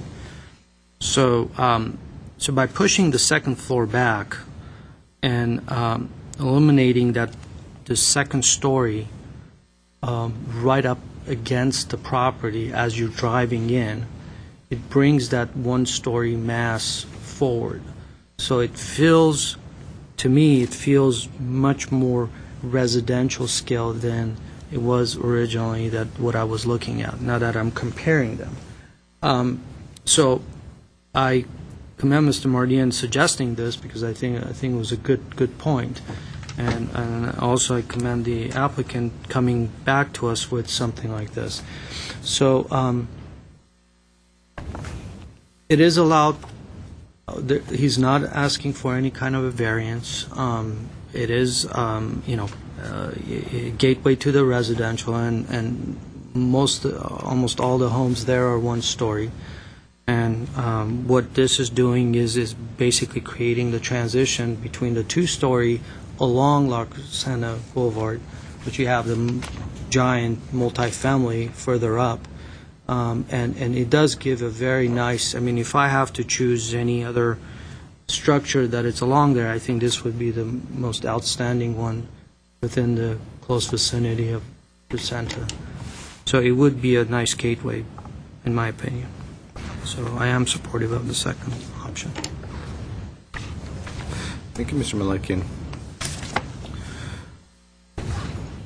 Well, we do appreciate everyone coming out, and what it illustrates is that there's a lot of concern in this neighborhood. There's a lot of concern for these properties, and I had mentioned last time that I had the luxury of going through the case files going back many, many years, not because of this case, but more because some time ago the property was on the market. So I looked at it, and it's interesting because there at one point was a very modern proposal for this site, very modern, and of course there were a lot of discussions, and the Historic Society got involved, and the neighbors got involved, and it was apparent that that kind of modern, dense, multifamily look was not, well, at the time it was a single family, was not the right thing. And then there was at some point a multifamily proposal for the site. And again, there was lots of discussion and a lot of objection to the multifamily. And so this property really, I think, got a very bad reputation among maybe the I don't know, developers in the areas. It's a problem, you know, a lot to develop because there's outspoken neighbors in the area. And then comes Mr. Hales, and he voluntarily does a single-family home in a multifamily zone. He voluntarily does a craftsman style, which is beautifully done. I mean, when we look at these details, you could just tell he's put a lot of time and effort into it. And I hope that the applicant from Research Drive is watching, because we had such a hard time with that applicant. And here we have another applicant just the opposite. I mean, he's voluntarily done it all. He has put together drawings, perspectives, photographs, material boards, color boards that illustrate to us that he has a very good understanding of the craftsman's style and that he's going to do a building that's very much true to that style. And so we have, again, a developer that's come up, voluntarily reducing the multifamily density that he could build by right. It's his right. He owns the property to single family. And further, we prescribed to him an opportunity, give him an opportunity to pull back the second story, which he did, and he's come up with even a less dense of a home for that area. And as such, I think it benefits the neighborhood because you could tell he's not happy about it. He really, when you put the numbers together, you know, he's already reduced the density from multifamily to single family, and now he's going from a 4-bedroom to a 3-bedroom, and all that makes a difference on the bottom line. It really does. So that's why he's objecting to it. So you've gotten him to move. You got him to let go of that second floor on that corner, which I think is softening it up quite a bit. I also agree with Mr. Mardian's thoughts and efforts that perhaps some windows there of some sort of opening relief will further benefit the design. Having said that, I'd like to ask a very quick question to staff. Is there a way this board could put a protection clause on that pine tree somehow? It's not a protected tree, but through conditions or whatnot, could we protect it where the developer just doesn't cut it off and cut it down in a year? Essentially, the pine tree is not a protected tree, according to city ordinance. The board has the authority to require that that pine tree be maintained for a specific period of time, simply because the landscaping for any particular project that goes before the design review board has to be maintained as approved and by the DRB. Which is a 5-year period, I believe. So that period, obviously, the oak tree would be preserved and maintained. Unfortunately, there is nothing legally that would require that that pine tree be maintained past that time frame. Mr. Chair, you take me to another question which I thought of earlier. When you do projects like this, the first 4 feet of the grade has to be removed and excavated and recompacted. I don't know how that's going to impact the tree that you have there. I mean, I think we should, I think the owner should give us the opportunity if this tree happens to be, something happens to it, then, there's a recourse. Maybe he should plant another mature-sized tree in that area. So we could, I think, prescribe protective measures as we would with any other kind of a protected tree, let's say, where we protect the drip line, and that they work with the city during the foundation pouring and over excavation and whatnot to protect the roots of the tree. What I'm also hearing, which I think is a great idea, is somehow coming up with a methodology where if that tree is harmed, where during construction, that the applicant would maybe replace it with a large 36-inch box oak tree, something of that matter, which would be a protected tree, which would be 36-inch box, which would be a very mature tree. So those are some things we could discuss as I'm winding down my thoughts, but I'm certainly amenable to that.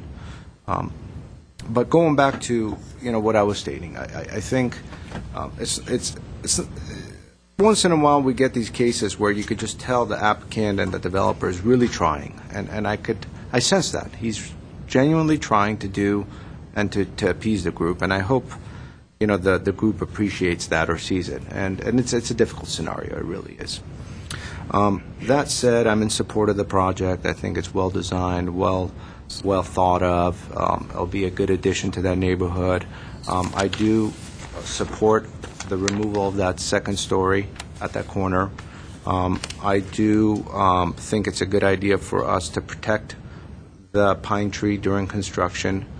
And I do think it'd be a good idea for us to prescribe and put in there a condition that in the case, and this could be some sort of an agreement that the developer could do with the city, a side agreement, almost like a development agreement, where if that tree is harmed, then he would come back and replace it with a 36-inch box oak tree. And with that, I'm very much in support of this project, and would love to kind of hear thoughts and see if we could entertain a motion. The only thought I had is to add small windows in the front. Now that he showed me, I thought maybe the gable was too high, but it's not. So he could add a couple of windows. I know it's a closet. Maybe up high, maybe one on top of. Maybe a one on top. Right below the ridge. Something. Yeah, he's got taste, so I'm sure he can make that work. I'll leave it up to the applicant to figure that out. Can we entertain a motion? Actually, do you mind if I read over the conditions? Please do. One would be that the applicant go forward with the version presented today for DRB, which would be version number 2. Second would be to maintain and preserve the existing pine tree, especially during construction, that if during construction the pine tree is damaged and needs to be removed, the applicant shall plant a 36-inch protected tree. Does it matter whether it's a sycamore, an oak tree, or a bay laurel tree, or does it have to be an oak tree? No, it could just as long as protect, but a 36-inch box. 36-inch box protected tree in its place, and that the applicant should consider adding a small windows at the end of the modified addition. And that's a consideration for it's the a windows? consideration. Pardon? So at the subtraction rather than the addition, correct? So You want to make that, is it a condition for the window or a consideration? I heard consideration, but if I think it should be a condition. It's just a blank wall. That's the front elevation. I agree. So I mean, maybe one, not necessarily two. one I think would work out better, maybe under that But if ridge. the plan is a little difficult. There's the middle, it's right, there's the wall right in the middle. So The only place to do it is below the ridge. yeah, You could offset it to the left. or to the right. they can work that out as long as they provide some break there. But before I make the motion, I just wish that the to my understanding from the last meeting, the applicant has another project right next door to it. I just hope that the applicant pursues a one-story home for that property, just One further in. right next to 2819 Manhattan, This in the historic. next door to the residential one. And I do encourage that, and as I mentioned before, I haven't seen any designs yet, but my inclination is one story in that property. And with that, I'll make a motion to... And that won't be part of the motion. Yes, that cannot be. That cannot be. I'm just, tell a few words. But with that, I'll make a motion to approve the project with the new revision and this, the scaled-down version of it, and with the conditions stated. And I like to tell the neighbors, as the chair mentioned, Mr. Hall is trying his best to make this work. And the quality of what I see on the drawings, and if he presents this to us with this kind of drawing, I'm sure he'll have a quality building there. With that, I'll make that motion. Thank you. I have a motion by Mr. Mardian. Is there a second? I'll second. I have a second by Mr. Malikian. In terms of a roll call, Mr. Malikian? Yes. Mr. Mardian? Yes. Mr. Sarkisian? Yes. Chairman Simonian? Yes, The motion passes to approve with condition. thank you. Now, we have 10 minutes until we lose Mr. Malikian. Do we want to open up one of these? It's up to you guys. I can sit in probably for another about 20 minutes. Okay.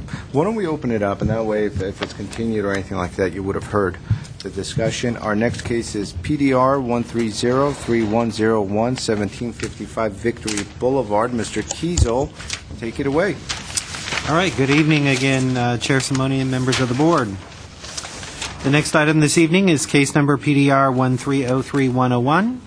It's a review of a proposal to add approximately 7,800 square feet to the first level of an existing building, or of existing buildings, and a new second level. A portion of the southernmost commercial building and all of the residential units located on the subject site will be demolished. The planning hearing officer recently approved a parking reduction permit to allow 19 parking spaces instead of the minimum required 31 spaces. The project is located at 1755 Victory Boulevard. Do we have any material boards for this? It's the large sheet right there. Oh, okay. Yeah. Thank you. The first floor addition will occur in front of the southernmost building and behind the northernmost building. The second floor addition will occur above the first level addition, the entire northern commercial building, and a portion of the southern building. 19 parking spaces are proposed in the eastern portion of the site and have access from Thompson. The site planning of the project is significantly enhanced when compared to the present situation, and actually, I apologize now, I don't have a present site plan available. I can look in the file and post one if you'd like. The main entrance to the... That's the site plan? That's the proposed site plan, yes. Yeah, the aerial view on screen gives you a good idea of the current conditions. Thank you, Jay. The main entrance to the business will remain in the northwest corner of the building, which is adjacent to the street intersection. The addition will continue along Thompson Avenue, creating a street edge along this street. The new parking lot will be accessed from Thompson Avenue and, as suggested in the design guidelines, is well away from the intersection of this street with Victory Boulevard. Trash enclosure will be integrated into the building facing the parking lot. Commercial storefronts along Victory Boulevard are typically 1 and 2 stories. While the project is consistent with the surrounding development in terms of height, the applicant has used a variety of forms and colors and materials to further break the mass of the building and add some interest to the streetscape. The comprehensive design guidelines encourage significant fenestration along ground floors adjacent to streets, and in fact, the new addition to the buildings do have storefronts facing Victory Boulevard. The existing buildings and the site in general are in disrepair currently. The design of the project is a modern industrial aesthetic and will add interest to this commercial, sort of low-scale commercial corridor. The design features a series of interlocking rectangular volumes with changes in plane at the facade and then in height at the roof line. At the street corner, a curved one-story stucco-clad volume projects beyond and recedes behind the rectangular second floor. The staggered joints of the metal cladding panel also enliven the design. However, staff believes that this could be improved through more careful attention to the joint pattern with regard to the adjacent facade. The guidelines suggest the use of decorative paving at street and pedestrian contact zones. The board should consider the use of decorative paving at the driveway to align with the proposed planters adjacent to the sidewalk. So that is adjacent to Thompson. That concludes my presentation. I'd be happy to answer any questions.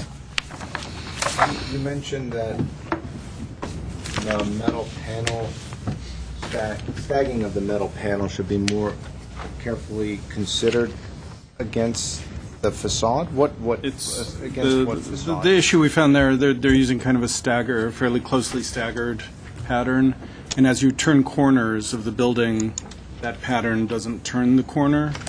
There's kind of a new pattern established, so we thought that the module could move around the corner and then keep that rhythm flowing. Sort of a continuation of the rhythm. Do we have any other questions for staff? Give me a minute, let me find my...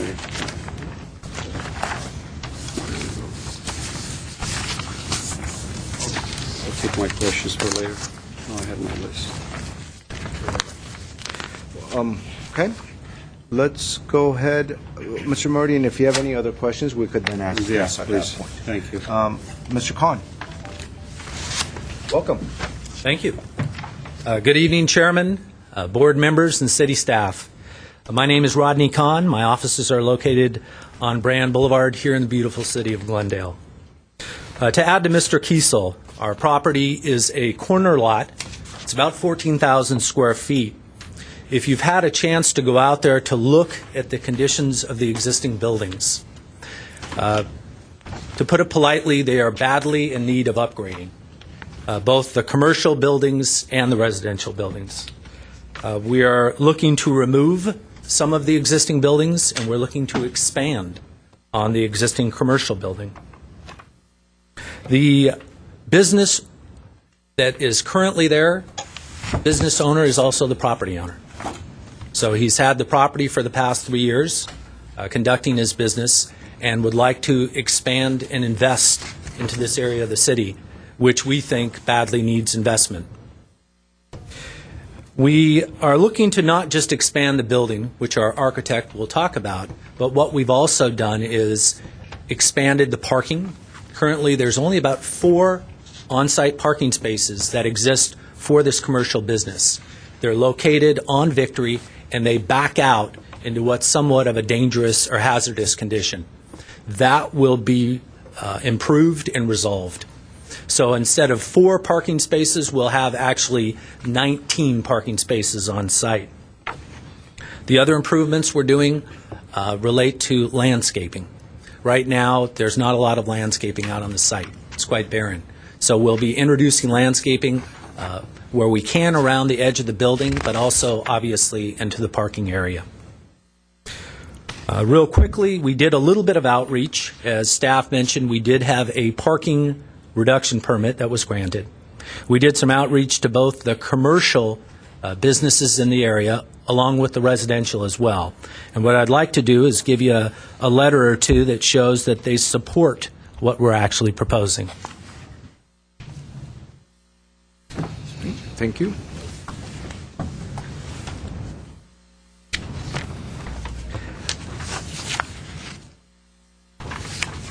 And what those letters state, and I wouldn't read them to you, basically that they support the addition, they support the improvement, and they support the business, because the business has conducted itself in a very, very professional manner. What I'll do is I'll conclude my remarks, and I'll turn it over to Efren Oliveris, our architect, and he can talk to you about the concept for the design improvements. Thank you very much. Thank you. Welcome. Good evening. It's been a while since I've seen the board here, so I'm glad to be here.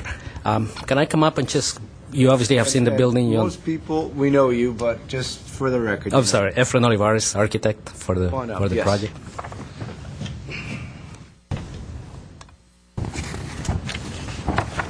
Thank you. Let me just talk about the concept of the building. You know about the owner. He really wants to improve his property and expand his business. You might know this property as the old Snooki's Cookies building. It's kind of a purplish color. And what I tried to do with the building was maintain some of the existing structure, which drove the concept to some degree. Two things I wanted to do with the building: break the mass down, not come up with a rectangular building on filling the site. So we have two rectangles, two-story pieces that create a wedge in the center, where most of the persons who work here will enter from the back parking lot. We enhance the landscape entry for those who work there. We maintain the entry to the building at the corner where it currently exists. And so what I did was I took the curved portion of the building that is currently there, and I designed the second-story piece that sits above it at a slight angle, so it will look like it straddles the old structure. You can see here the leg coming down, kind of making itself known as a separate piece.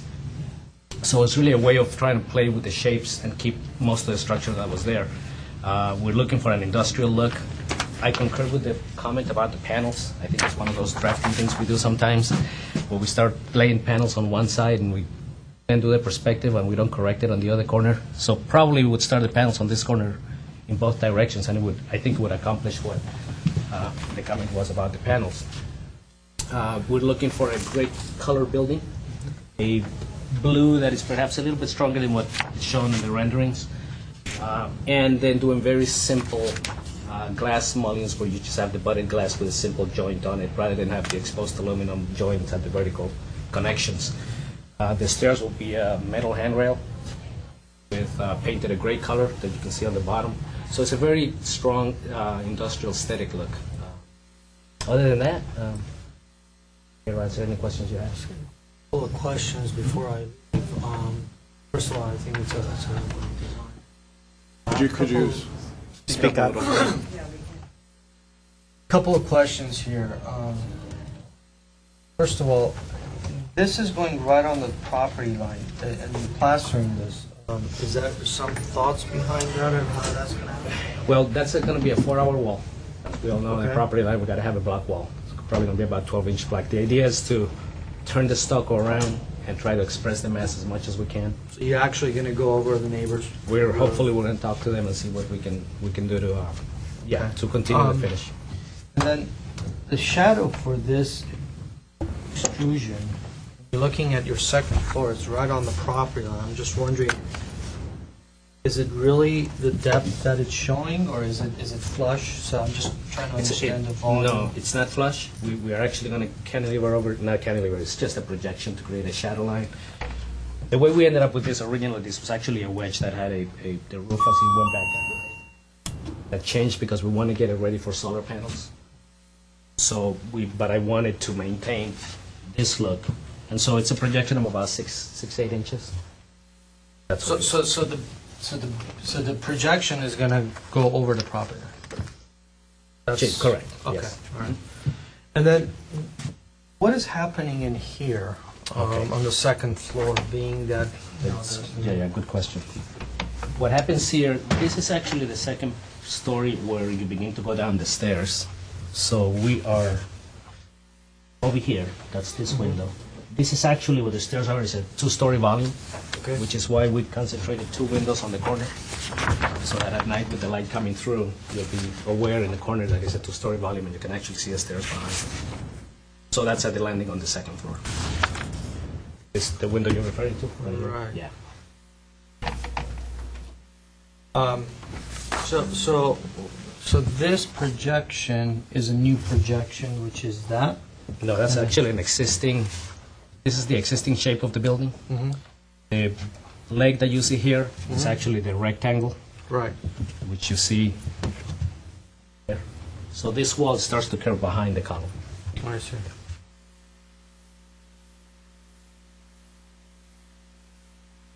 All right. I have you here, Mr. Oliveras. The plan that you just discussed, the corner curve there, in your perspective, it's indented. The doors are not, in the circle. Yeah, the doors are actually set back. Well, yeah, this is, what you're showing here, but on the plan, it's totally different. This here, it's not the way this perspective is showing. Maybe, I'm just looking at the definition of the building. It's actually set back a little bit. On the perspective, it looks like it's set back a little more than it really is. Yeah, you're right. It's probably a little further front, but it's not all the way to the property line. It actually does sit back. One quick question. Of the landscaping along the Thompson, in the wedge area, is that a planter on grade or is it actually a planter? It's a 12-inch, it's a low planter. What sort of windows are you proposing? Is it storefront, or are It's they? aluminum frame, and where the glass comes together, it's this detail right here. The aluminum sits behind, so you only see a joint of glass to glass. Okay. They're non-operable windows. They're non-operable. And the color is a natural aluminum brushed aluminum. They're not anodized. They're Just natural aluminum. Natural. Yeah. This is only meant to show you the panel. Do we have any more questions for the architect? Just curious, he has to resolve that later. Where's your elevator machine room? It's going to be, the non-machine room elevator. Non-machine room elevator? Oh. Okay. Thank you. Thank you. Is there anybody else in the audience that would like to speak on this case? Nope. With that, I'll go ahead and close the public portion. Mr. Malakian, you want to start us Yeah, off? in the light of me leaving right after. I think, I pressed something. The police are coming. Yeah, I pressed the red button. Panic button. So I think overall I like the project. It's a little bit complicated and trying to kind of put everything together, but I think overall the architect did a really nice job. A little bit of Michael Gravish kind of an elements there that you can see. But I think the key is going to be the detailing, as staff mentioned, and the panels that are going to be introduced. Some of the details that are created because of the window placements and so forth along the...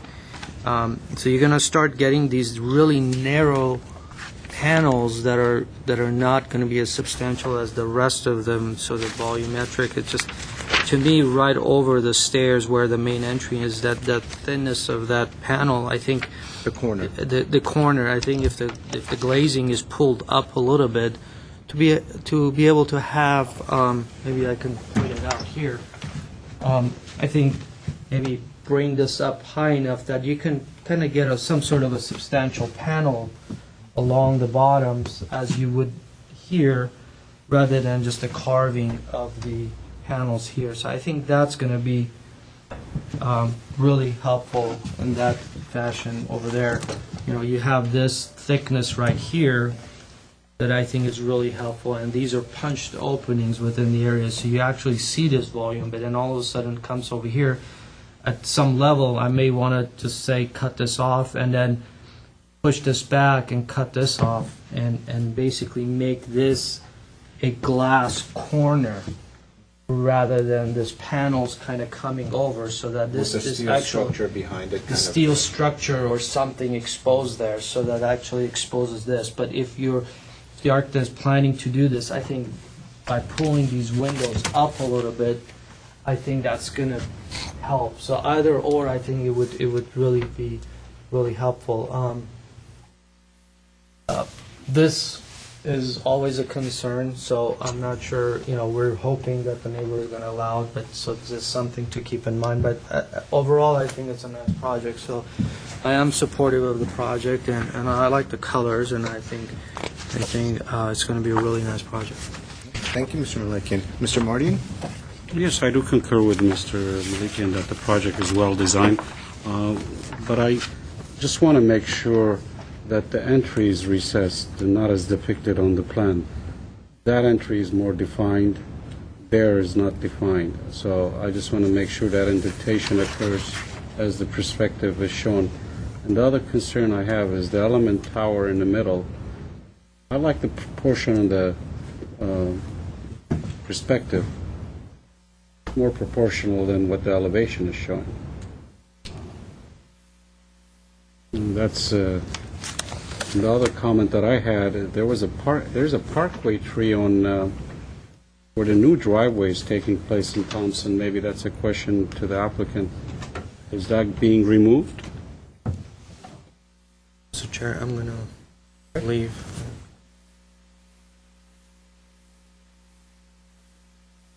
Right. I can't. Right, exactly. So I think we have enough members that they can vote, but I am supportive. All right, thank you. Good luck. Good night. I feel the proportions on the element in the middle, the perspective relates better to the building than what is shown on the elevation. And my other question was about the parkway tree that is being removed due to the new driveway serving the parking. Is that going to be replaced with another parkway tree? No, I'll leave. The question, Mr. Mardian, the aerial indicates there's one tree along Thompson. At the end, I'm talking about. So about this one over here in front of the house? Yes. Yeah. That's where the driveway will be for the parking lot? The other thing is just a caution of technical issue. You're doing a new building, that handicap space needs to be van accessible. I don't know what's going to do to the parking. Just take that under consideration. And I'm happy with the project as long, the proportion of the, like I said, on the elevator, on the perspective and the entry is my concern. Are you, just to clarify, are you happy with it as drawn on plan? I'm happy with what's drawn on the perspective. For the height of the stairway For the bulkhead? height of the tower there in the Right. middle, or with the elevator, I guess it's... This piece? That's that piece. Yeah. Right. And then just stepping back to your previous comment, are you... You see the For the entry in the en- corner shows in a curve. Right. The doors are not there. This right here Is more... versus, You're okay with the plan for the entry, No, I'm okay with that one. The opposite. for both of them? So you prefer the rendering for both? Yeah, the rendering. And I think the colors and the detailings you mentioned, you'll follow up on that. I'm fine with the project. Thank you, Mr. Mardian. Mr. Sarkisian? I'm fine with the project. I concur with my colleagues' recommendations, and nothing to add. Well, I support the project as well. It's well designed, and I think it's really going to be a catalyst for that area. And I think and I hope that it'll really serve as kind of an analog, a good design analog as to what to do. And it's kind of nice that the property owner took the time to hire a nice architect and an expediter and experienced people to guide him along the way. And I think it's going to be a good asset. As far as staff comments about the paneling, I'm sure the architect will work that out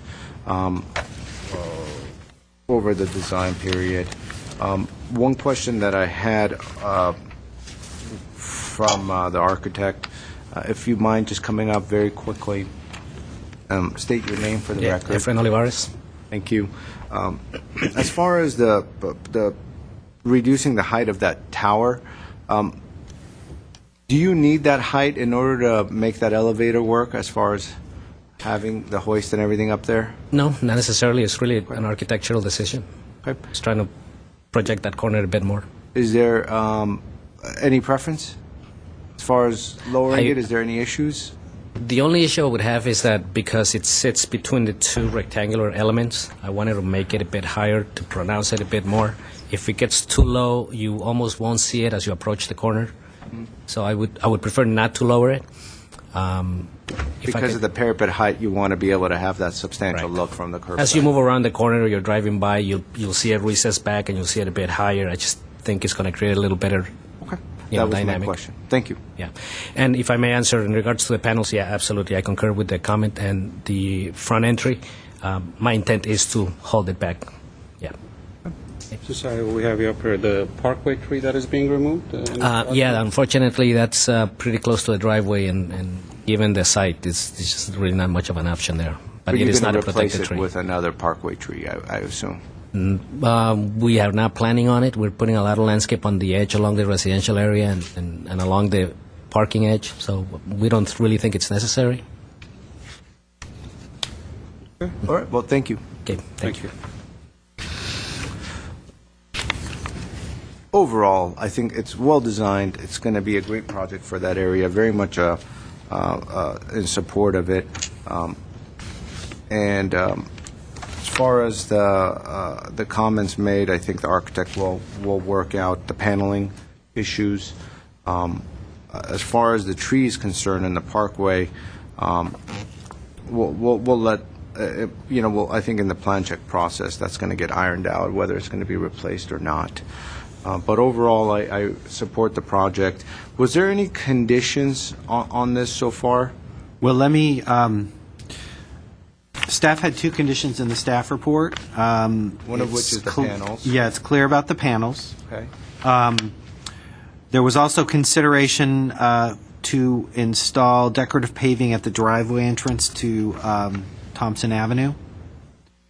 Is that something you're interested in? That's something The entire driveway? Well, just the apron. The apron. Yeah, it would be this area. Those are all the conditions that staff had. Those are all the comments. Those were the two. That was a consideration. It's encouraged in the guidelines, design guidelines. So there were two in the staff report, and then there were some additional conditions or considerations. Maybe I'll quickly go over them. Mr. Malikian suggested pulling the windows up to get more substantial panels underneath the windows. That would just be at the corner, the second floor corner, or was it in other Well, locations? Yeah, the way I understood it. It was by the landing. Yeah, I guess. Above the entrance Yeah, it was area. here and then here, right where. Okay. Is that something you're interested in? Well, we'll see how this plays out in the discussion, but I think overall, the continuation of the panels as it turns the corner, the way that window and the landing meets and is treated with the panel, I see it as kind of a holistic factor to consider. And so the architect's already indicated that he's going to look at that, and so I'm fairly comfortable with kind of rolling all that into just having the architect look at the paneling as it turns the corner and spacing and so forth. But this would be around all of the corners? I don't think it's necessary to be specific. I think the architect will just kind of look at it and iron out the issues. We try our best to be specific. I know. The rhythm, we had the issue at staff level of the rhythm of the panels, which was an issue that applied to 3 of the facades. And then the issue of the corner volume, as it interfaces with the windows, is kind of a separate issue in terms of rhythm. Okay. How about we, perhaps, we could word a condition as the architect to consider the pattern of the panels as it turns the corner, and in addition, the architect to consider the thickness, the shape, and the spacing of the panels around the second story facing Thompson and facing Victory around the landings of the stairway. That way, Consider the thickness, shape, and, I'm sorry, what was the third thing? the thickness and the height of the panel, Okay. the orientation of the pattern of the panel, and the overall design of the panel in that corner. And that way, In relation to the windows? Exactly. Okay. Both of those as considerations. I think it's more of a condition. Okay. But it's up to the architect to deal with it in whichever fashion that he feels is best. Right. And of course, we have the height. Do you want to make that a consideration as he's looking at everything? If he feels that, if he turns around the corner, I don't see that, but again, I'll leave it up to him, but I feel the perspective is fine, but if he feels otherwise... Are you speaking about the elevator tower? Yeah. Okay. So that will be a consideration? Consideration is fine. Okay. But then we have a condition to provide relief at the corner of Thompson and Victory on the ground level. Correct. Do we have anything else? And that's related to the entry? Entry at the corner Relief, you on the mean first floor. through the recess at the entryway? Correct. This area, as depicted in the perspective, is preferred, and the architect said he prefers that anyways. Okay, so that... So the entry recess will be proposed as drawn on rendering rather than on the plan. On the plan, correct. I believe that's getting it all. All right. Could we entertain a motion? I make a motion To approve with those conditions? with those conditions and Second motion. recommendation. Okay. Okay, a motion was made to approve the project with conditions. Roll call, Mr. Sarkeesian. Yes. Mr. Mardian. Yes. And Mr. Simonian. Yes. Great. Motion carries 3-0. Thank you. I think we lost the air in the building. Feels that way. It's after hours. 7 o'clock, the blower goes down. They didn't pay the bill. My goodness. Thank you very much. Thank you. Good night. Yeah. Our last case is 1-PDR 1312557, 827 South Glendale. And we're going to try to get it done before we lose a quorum, which is in exactly 40 minutes. So hopefully we'll get you out of here before then. As such, Mr. Hamilton is our case planner, but I assume one of you guys is taking over for Mr. Hamilton. Or is that not the case? That was not the plan. I'm sure he is. Okay. What I'm going to do is do a quick 2-minute recess. Well, he's here. He's right here. All right. Just in time, Mr. Hamilton.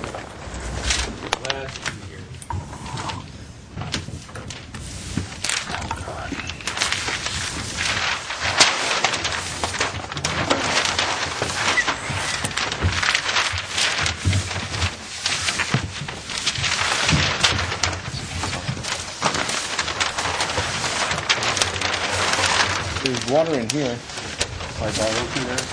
I emptied it out. There's a tad left. Can you reach it? Thank you, though.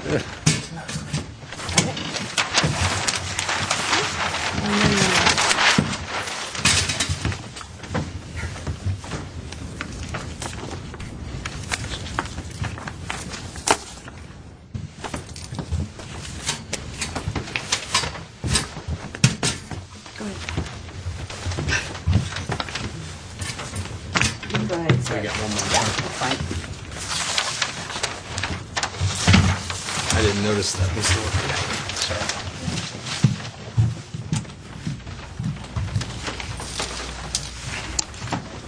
Sorry. Ready when you are. Thank you.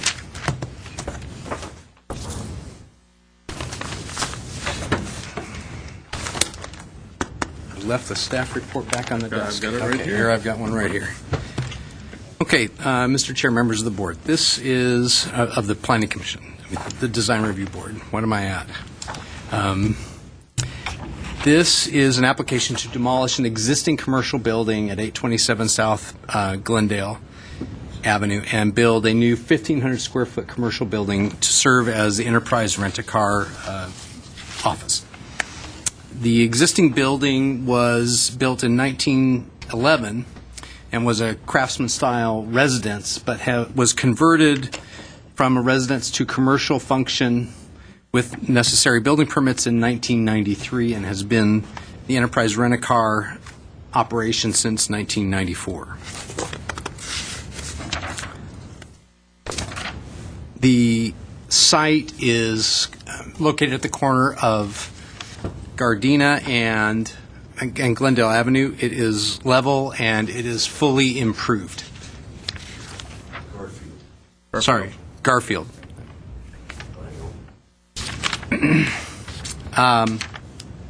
There are other projects, other facilities in the area that include multifamily just to the west.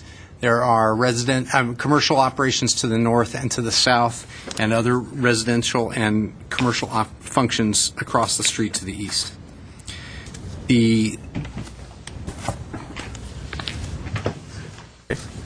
Okay. Just to summarize the design issues, staff generally believes that the structure and overall site plan and landscaping will enhance the pedestrian experience, primarily because of their location out near the intersection, and that this is consistent with the design guidelines. The mass and scale of the proposed one-story structure are appropriate to the setting and largely consistent with the design guidelines, but the design could be refined to give better proportions and enhance the overall appearance. The proposed design is appropriate to the commercial corridor and largely meets the design guidelines. However, it would be enhanced through some changes, and staff has proposed a series of conditions, 9 conditions, that would, we think, improve the project. I've already reviewed with the applicant whether they've agreed to the conditions, and they do. So with that, I would conclude my staff report and entertain any questions that the board might have. Thank you, Mr. Hamilton. Well, I just went through the conditions, and so thank you for pointing that out, that the applicant has already, that you've had that discussion with him, that he's able to incorporate in those. Do we have any questions for staff at this point?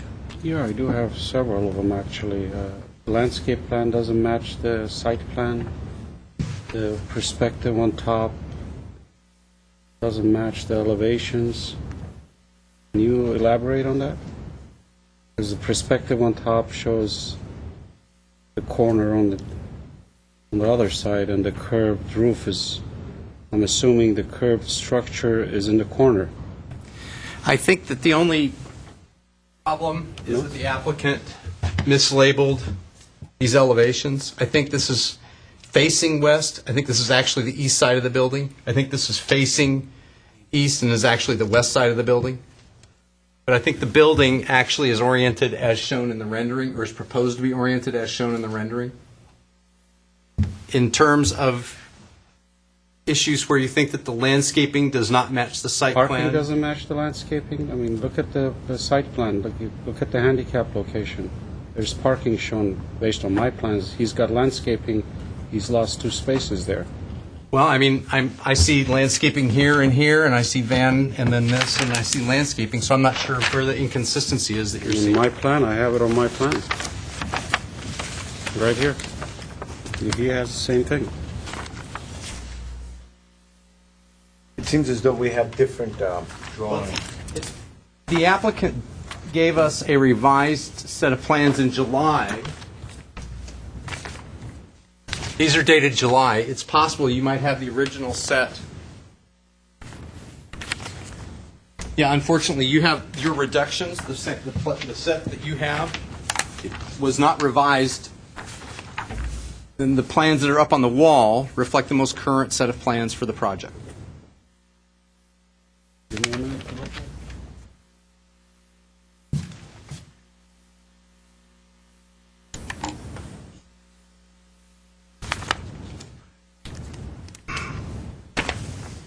Mrs. Sarkeesian, do you have any questions for staff? No, I don't.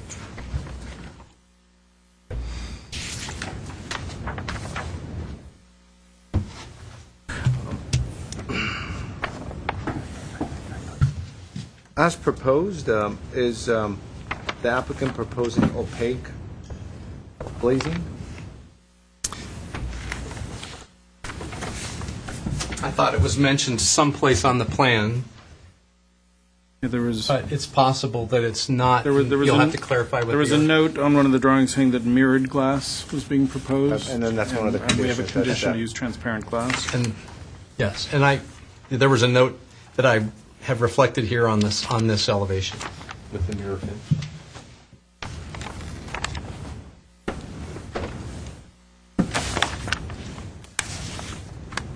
Can we, I have a question, staff, Mr. Chair. Parking ratio on this, you mentioned to me that it's only for the building, nothing else? Right, yes. Essentially, we treat this like a car dealership. Okay. So they're only required to have a certain number of spaces, but they have many more that they're using for their vehicle display, essentially.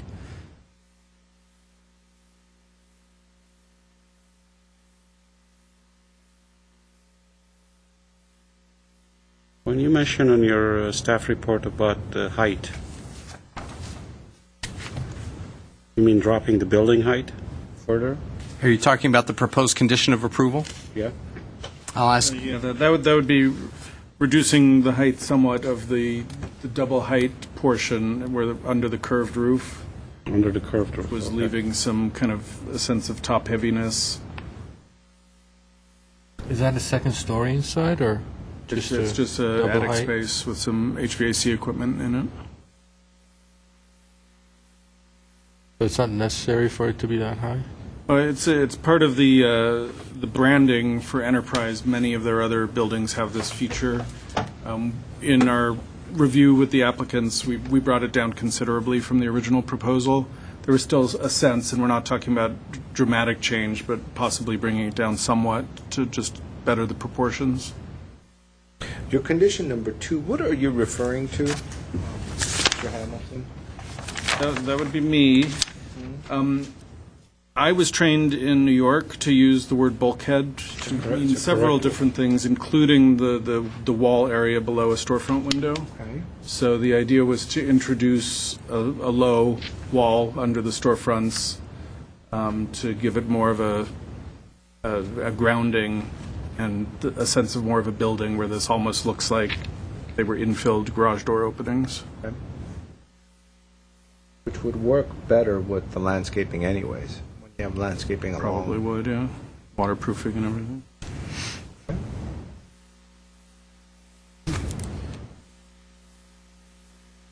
I have no other questions for staff. I had a question, Mrs. President, I should have asked on the other building too. Does our zoning requirement require any corner cutoffs? Are you allowed to put a building right in the 90 degree of the property line? As long as traffic and transportation finds that it's not going to interfere with traffic issues, then yes. And in fact, we want buildings to be out near the I intersection. understand, but how about in the corner, right, you're 90 degree at an edge there. Usually, there's a 45 visibility line or some sort of I would say in more urbanized areas that might be really desirable, but it's not in the code that it's a mandatory requirement.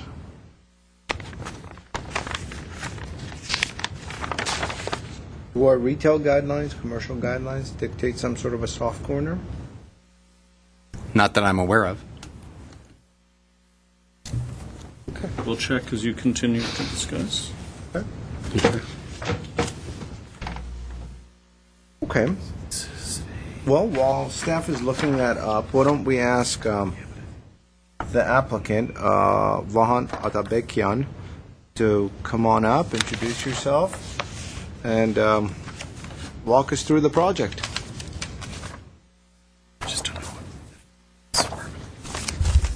Hello, my name is Vahan Atabekian. I am the designer for this project, and we are proposing 1,500 square feet, one-story commercial office building, and we did try to comply with the current guidelines, commercial guidelines.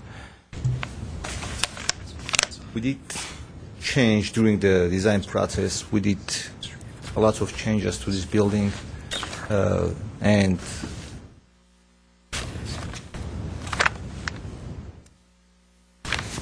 by reducing the height of the tower. I'm here to answer any questions I have. Mr. Chair, can I have him come to the back? I really, Do you mind a coming up? little, I don't know if because of the labeling and the orientation of this. The pointer is missing, or I can't see it. Show me on the side plan where you entered the, where We're these going to have doors to are. do it the old-fashioned way, just point it out. Oh, here it is. This is vacant. Okay. Is this here? Thank you very much. I'm assuming this is here, correct? Yes. Okay. And this one is here, based on that drawing, This one is from right here. yeah. So the tower is here. Okay. So this So we have a door here, we have a door perspective- here. Okay. Yes, this perspective is you looking from here. I understand. Okay. So this is my street elevation right here. Where is the roof plan then? This is the one. But the roof, See, that's, so you're saying this roof is kind of rotating this way. Well, the tower is here. Okay. Yeah. your orientation of your plans are different on your site plan and on your roof plan. Well, on a site plan, the north arrow is up.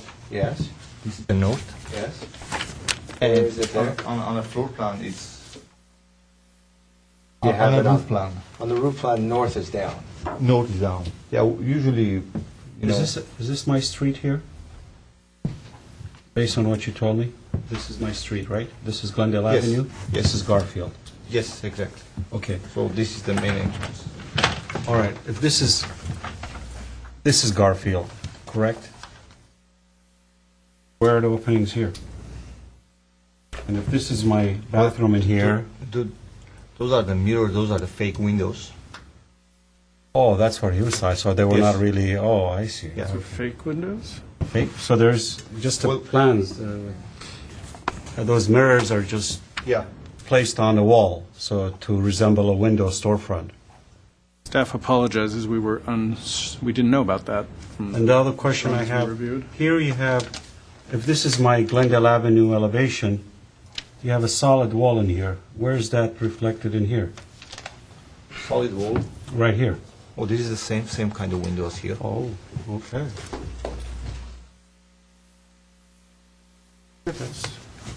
Now it clarifies it much better because I was having a little hard time with the orientation and the labeling, and I know I read plans every day, but this was a little, took me a while to.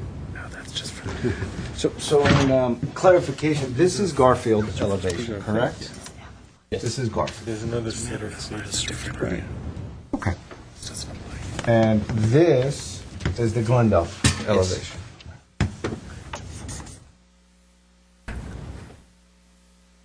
Okay. This is the one from parking. And this is from parking. Okay. So these are fake. This is fake. These, while we have you up here, these mirrored windows that you plan on This is attaching fake. Yeah, how come to, it disappears? are you going to create some sort of a reveal in the stucco in the building for you to pop into? Well, yeah, they're gonna that's look the the pier, same, right? you know, so you can Here's tell the the pier. difference. Here's the fake. Still, still one. And let's say, why don't you want to put some actual windows so the break room has windows and the offices have windows? Well, that's break room. We already have a window here, but I mean that's an option. We can. And these windows, are they screens or are they actual windows? Those are actual windows. And then how are you ventilating your HVAC that's up in that roof? Because you have equipment here, so you got to get it fresh air. Yeah, we'll have some openings here. Well, our suggestion would be if you have openings, you put it here, which isn't as visible, but we could talk about that. Okay. Because you got to get a lot of air in there when those machines Yes. work. Yeah. Okay. Do we have? What additional questions do we have? Why are those fake? Why can't we have those as windows on Garfield? Well, we can have real windows, but those are, we already have a lot of, two elevations, 80% windows. No, I don't have questions right now, sir. Then if we can discuss the issue of the Chamfort Corner. And in our commercial design guidelines for the suburban corridor, which is our more auto-oriented streets that we think Glendale would count as, the guideline for building location calls for buildings at corner sites to be located at or near the corner, but we don't specify that it be clipped at the corner. In some locations, I think we would look for that condition, especially when there's a lot of pedestrian traffic turning the corner. We didn't think that condition would really apply at this site. And had you considered, actually, you have this curved roof away from the corner. Have you actually considered putting it at the corner? Was there a specific reason you kind of moved the curve down here? Well, we have a tower here, and the main entrance is beneath the tower. So we need to have a main entrance from the, if you look at the site plan, it's here. Yeah. Handicap parking, and we need to have a main entrance somewhere here, and if it's here, it's not convenient for entering the. We do have a double entrance, right? One here, one here. If you look at the floor plan, But the double door. Okay. does the entrance have to be under the tower? I'm sorry, what? Does the entrance have to be under the tower? Well, that's like a design, is part of design.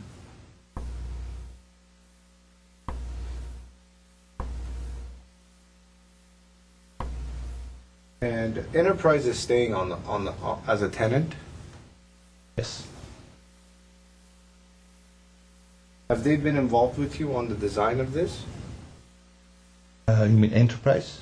Yes, the company, the corporate side of the company, have they been involved with you and they have gone through the design of this? Well, yes, we have a kind of typical buildings, same kind of. Okay, let me rephrase it. Have you shared this design with Enterprise? Does it work with their office layout, with the way they run their business, with the way they have their offices? Have you had the corporate input on this design? Well, not really, but we do create this design for different. Not right now, but you'll have a chance. Yeah, we could give you a chance to speak on that. No problem. You haven't had discussions with corporate? No. Enterprise, okay.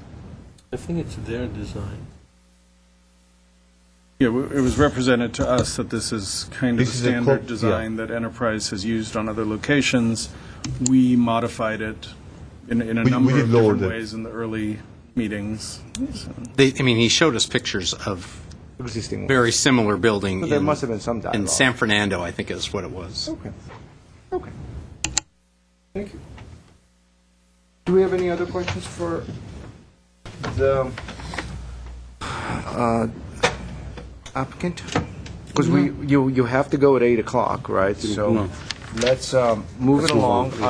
Is there anybody else? Thank you very much. Yeah, we have one additional speaker. I gave you an additional speaker card while you were up at the board. Eric McElroy. Good evening. Hello, how are you?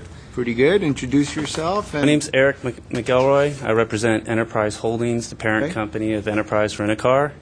And I apologize for the confusion to the board for the plans. I hope I can provide some clarity. Would you mind if I approach and kind of give some clarity to what's going on? There is a pointer somewhere here. We have used this building several locations throughout Southern California. This rendering is modified from what we have built in the past. Currently, what the design is in the site plan here, we would want the enterprise rental counter here, the employees to be looking out onto the lot, what cars are available, and to give the customer's perspective to what they're renting. In regards to where the tower is placed, it doesn't matter because it's a 10-foot drop ceiling inside. So we could place the tower facing either elevation. The color that is used is a moderate white, not light beige. Not sure why it's rendered like that. We do have a light beige trim in our color palette, and typically the roof and trim lines are painted black. Roof and the trim lines are black. So any of the roof trim would be a black. Anything below here, the copings would be a light beige, and the main part of the building would be the color? Is this the corporate color? That is close.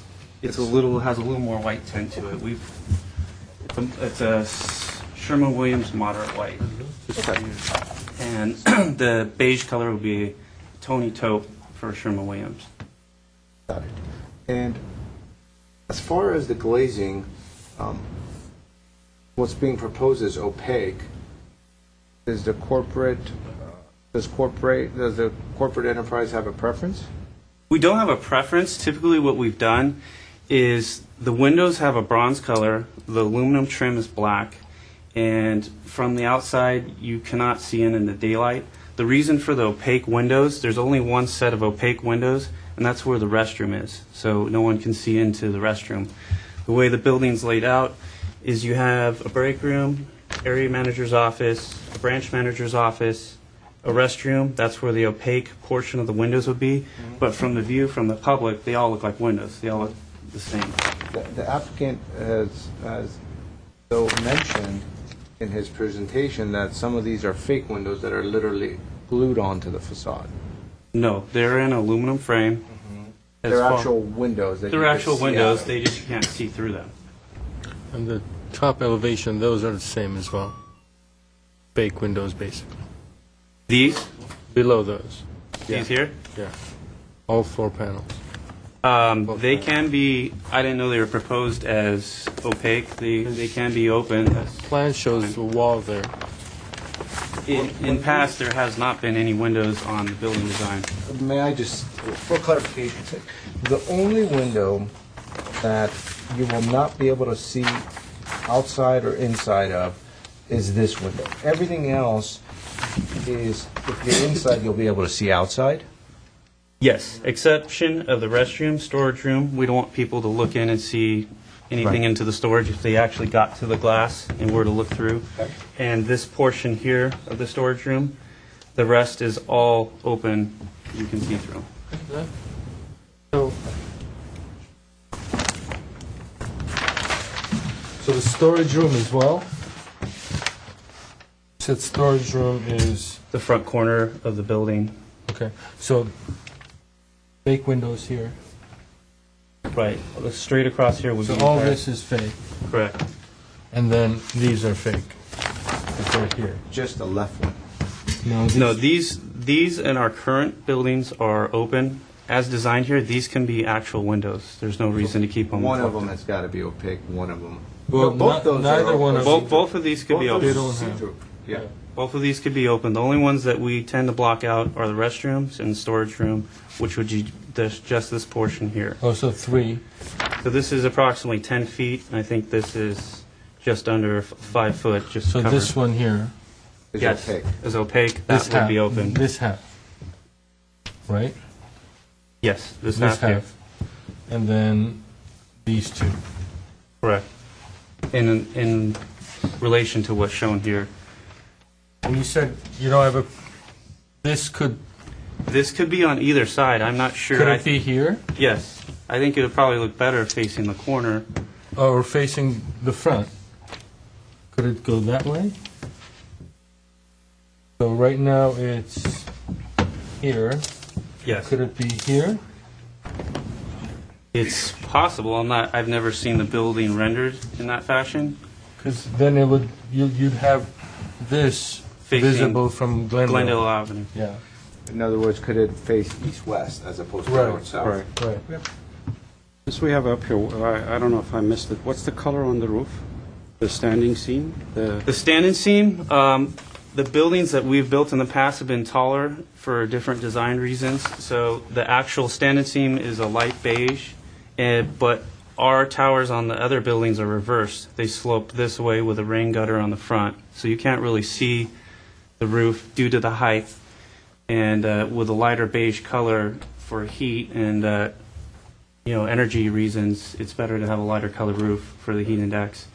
But we're open to using whatever color the board has at discretion.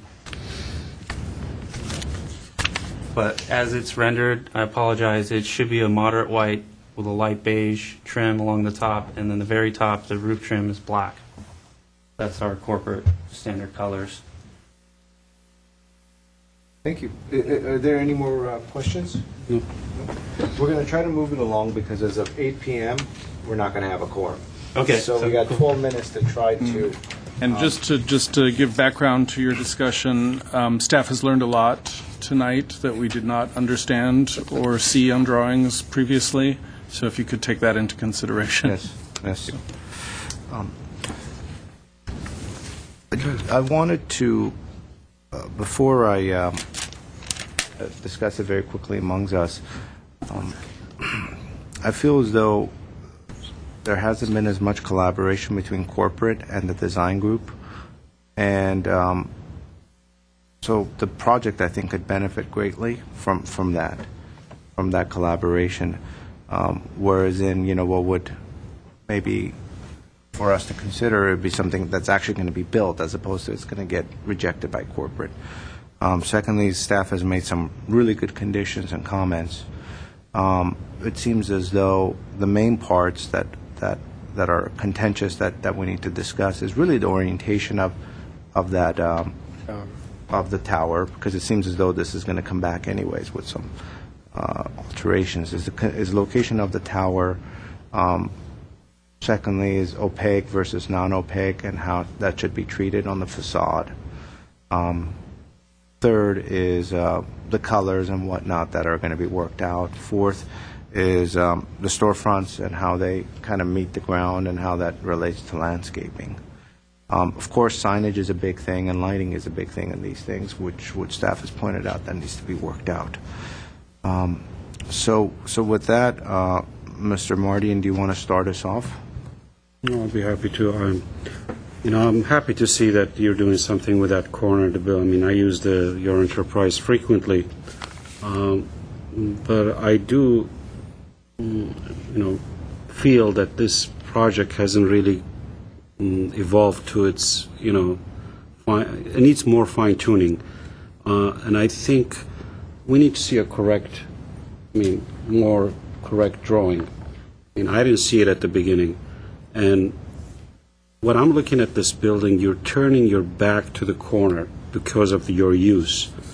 And I feel the building should respect the street. It should not turn itself back. It should have some interaction with the street. And I think that's lacking.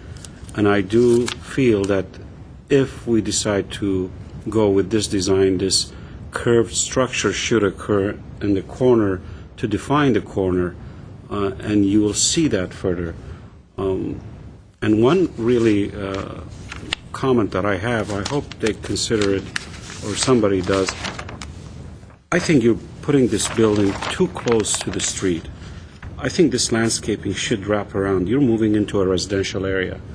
I understand the guidelines say that you don't have to have a setback, but it's just too close to the street. I think there should be at least 3 or 4 feet of landscaping, or this landscaping should wrap around. Now that the reason I asked why the parking was with this ratio, I thought maybe they were short, that they pushed this whole thing to the corner. If we're not short on parking, this building could go back, give it a little relief from the corner. And I need to see more refined, I need to see clarity on, this opaque versus, these are just, tinted glass, and now, based on today's information, I can't see through Garfield, period. And I think that doesn't respect the street. I mean, I need to see some transparency. But I agree with staff condition. A bulkhead, which is, I've learned that too, it's the right terminology in my opinion, to create the base underneath. It breaks the building, it reduces the mass further. And reducing the building height, you could reduce it, but I'm not really, I want to see the, a correct drawing, correctly labeled, landscape matching what I, because I didn't get that. And It took a while. It took We're still confused. And if this is a corporate image, I don't, usually go against corporate image, but the building has to be enhanced further, and it has to relate to the street. Those are my comments. And I'd like to hear what my colleagues have to say. Okay. Mr. Sarkisian. I concur with Mr. Mardian as far as the landscaping goes. I think it would look nicer, looking at the top there, if the green kind of wrapped around onto Garfield. And it could be done very easily. Yes, it could be done very easily. It's a matter of shifting the building. Yeah. It's not a... I personally think the tower should face Glendale. On an east-west orientation. Right. So from east going up. The low point along Glendale, and then the high point on the west side. Yeah. And I agree with the bulkheads. And as far as the fake windows and the real windows, you can't differentiate from outside. I'm okay with it. I mean, they can put it wherever they want. But it would be nice to have some windows on Garfield. Okay. Well, as I mentioned earlier, I think we're for the project.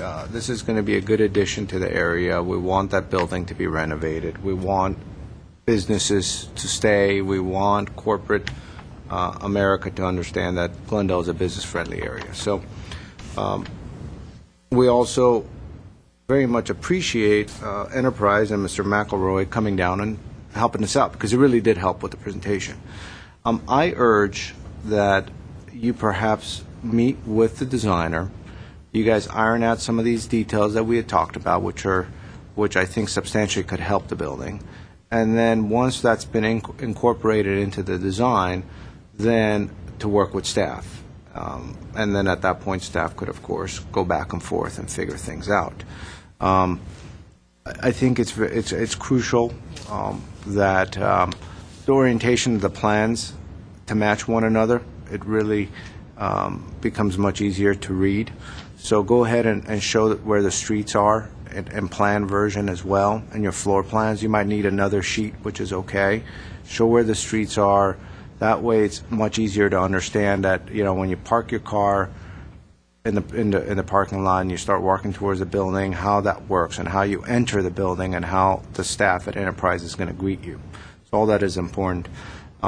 We've already discussed that it makes sense to put the tower here and have it start curving, so the low point is here.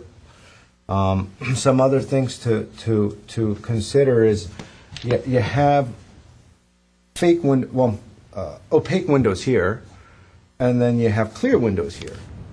And then behind it, though, you have a 6-inch wall where your grids of your windows are only about 1.5 inches. So you have an aluminum window frame, and then you have a thick wall behind it. So when you come in, it just looks weird. It's going to look like it's fake. So those are some things you want to start thinking about between the opaque and non-opaque. Enterprise might not be at this building forever, 10 years from now, whatever, 15 years from now. You still want to have a functional building. So I don't think this board has any problems having opaque and non-opaque. That's fine. As far as the color is concerned, that could certainly work out. You just bring some pictures and images of the goldish opaque storefront with the darker window trim that you've used. You bring pictures of the corporate colors and whatnot. As far as signage, you want to start thinking about your signage, your signs, sizes. You want to have those drawings for us. You want to have cut sheets of the light fixtures. You go to the websites and you pull out the one-pagers and you present it to us, and that way we have an idea of what the lights look like. I think it's going to make good sense to rep the landscaping around the south side. It'll be a nicer presence. And then you want to start talking about thinking about ventilation of that area in the top. You got big HVAC units there, so maybe some of these windows end up being grills to get air in there. If that's the case, you might want to push this eave out a little bit to protect it from water and so forth. So you want to start thinking about what sort of grills you're going to use and give us some idea of that.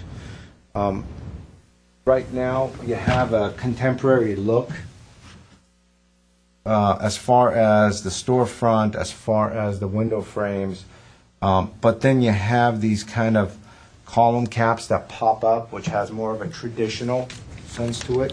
So you want to start thinking about that. If you're going more with modern, which you are, you have a metal roof, you have a curved roof, you might want to start thinking about getting rid of some of that ornamentation and it being more modern in itself. So that's going to make it just that much easier for staff and you to work together. Besides that, those were my comments. I think overall we don't have a problem with the project. I think it's just going to need one more time of you guys kind of iron out the details. Mr. Sarkisian, you wanted to mention something. When you said size, are there going to be any street level signs, maybe at the entrance to the parking lot? Sort of a marquee sign. Monument? Well, just nod if you think there's going to be a monument sign, yes. Yes, because we can't have cross-communication. Mr. Chair, if I interrupt for a minute, but in a building like this, one tenant, I don't think they need a sign program, or I don't think we need, I mean, as long as staff approves it, I mean, staff reviews it, but I don't think we need to get into signage in this, if I'm not correct. Am I correct? Correct. For a one-tenant building, a sign program is not required. All signs would have to comply with our sign code. I was just talking about some dimensions, sizes, just so, because right now we have a color pencil drawing. Okay. So it's kind of hard to know if that ends there or is it 6 inches away from that corner or whatever. Just some clearly defined elevations that show your signage. So those were our thoughts. Now, does staff want to go over some of these conditions? Sure. I'm a little unclear which. Mr. Chair, are we returning for the redesign, or are we continuing Well, it? what I wanted to do was to get the conditions out so we at least record what was said, and then we could discuss whether we want to do a return for redesign or let staff handle it. But let's at least one way or another get all these conditions down, because we have to wrap it up. We're going to lose a quorum. Okay, quickly, we'll go through these. All drawings are to be correct and coordinated between the full drawing set, indicating orientation, street names on plan view. The building will be reoriented so that it follows an east-west axis with the building will not be reoriented east-west? The building will be north-south oriented as is. The curved roof will be east-west oriented, where it's going to be on this. The low part will be along Glendale. So we'll have two heights on the facade facing Garfield. We'll have a taller side next to the parking lot driveway and a lower side at the street. Yeah, it's going to curve like this. So if you're on Glendale Boulevard, you look, you're going to see the bottom side of. You're going to see this along Glendale Boulevard. Right. And you're going to see this from this side. The parking side. So would the roof will follow one bay, the southernmost bay from Glendale Boulevard will have a curved roof over it. No, all of the entire roof. It's a movable. So this would be here. Covering the whole length. Right. The whole length, yeah. So the low part of this barrel will be facing Glendale. will be here. But will it be, take up 2 bays and then span? No, 3 bays. So the whole roof will be curved? Yeah. Over the entire building? No, up to here. You understand? Halfway across, yeah. If you guys understand, we can all Okay, talk. so right now the curve is here, Mm-hmm. right? The tower is here, and then it would be here. Right, with the low part here, rising up to Yeah. here, and then But it ending will- roughly halfway But it will across. span the entire No. length of the building. Like the entire The length, but not the So it's width. going to be a much longer. Yeah, 3-bay expansive one curve. instead of 2. Okay. All right, and so that condition is part of this? One thing I'd like to add on that is if corporate, well, there seems to be some points about that. I think at first initially we had kind of thought it was a narrower one, and now it's turning into the whole building. So should we just spend a couple of minutes on that right now as we're going down these things? Mr. Martin, you had, do you? I don't mind having them doing it, but I don't think it's necessary to have the whole roof, because I think they're going to have an issue with the signage, if the signage is going to be placed on Glendale Avenue. It's also going to make it much more massive. It's going to, yeah. Could I, if I could, I see 2 options where we keep the existing form, where 1 bay has the curved roof over it, of the 3. We could flip the building so that the curve is at the corner of Garfield rather than facing the parking lot. Or we could turn the building on an east-west axis with the curve starting at the low end facing Glendale and then rising higher toward the west. Well, if you flip that, then it's going to have a difference on parking and all sorts of layout. I thought that was I thought I heard east-west axis for the building. Do you, Mr. Sarkeesian, do you have a strong preference of that vault barreled roof being the entire length of Glendale Boulevard, or if it just occupies one of the bays of the 3 on the southernmost part? So flipping it. In other words, yeah, it would basically be just here on one of the bays is where the curve would occur, and this entire portion over here would be flat, and then this would curve in this corner. All the way to the back? Or halfway? No, all the way, well, you could do it all the way to the It back. could be all the way or halfway. But I mean, it would be better if it's all the way. Okay. Yeah, spanning, so the Spanning the whole way. it would be spanning the entire short width of the building. Mhm. Similar to what we have here, but turning, Right. flipping it. Okay, I think I've got that. Okay, so the roof placement relating to the street and building orientation will be flipped 180 degrees. The roof will. The orientation of the building stays. So It's still long axis, still north and south. I know that, but just picture picking up the building and, okay, I understand. I'm being wrong there. It will look similar to the lower right-hand elevation on that colored rendering. Yeah, this, That will be the Glendale. if we're doing a roof plan, this will be the vaulted portion, this will be the low point, and then this would be the high point.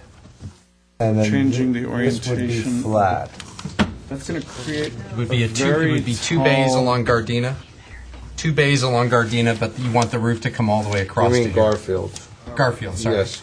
But you want the roof to come all the way across there. So Yeah, it's already 2 bays along Garfield. Right. So it's going to stay like that. Right. Okay, as I was picturing. That's why I'm just putting my hand over this to kind of... If I may Like this. project, I think we should just, I think it's getting too, I think we're destroying the building image in a fashion. I think we should just flip it.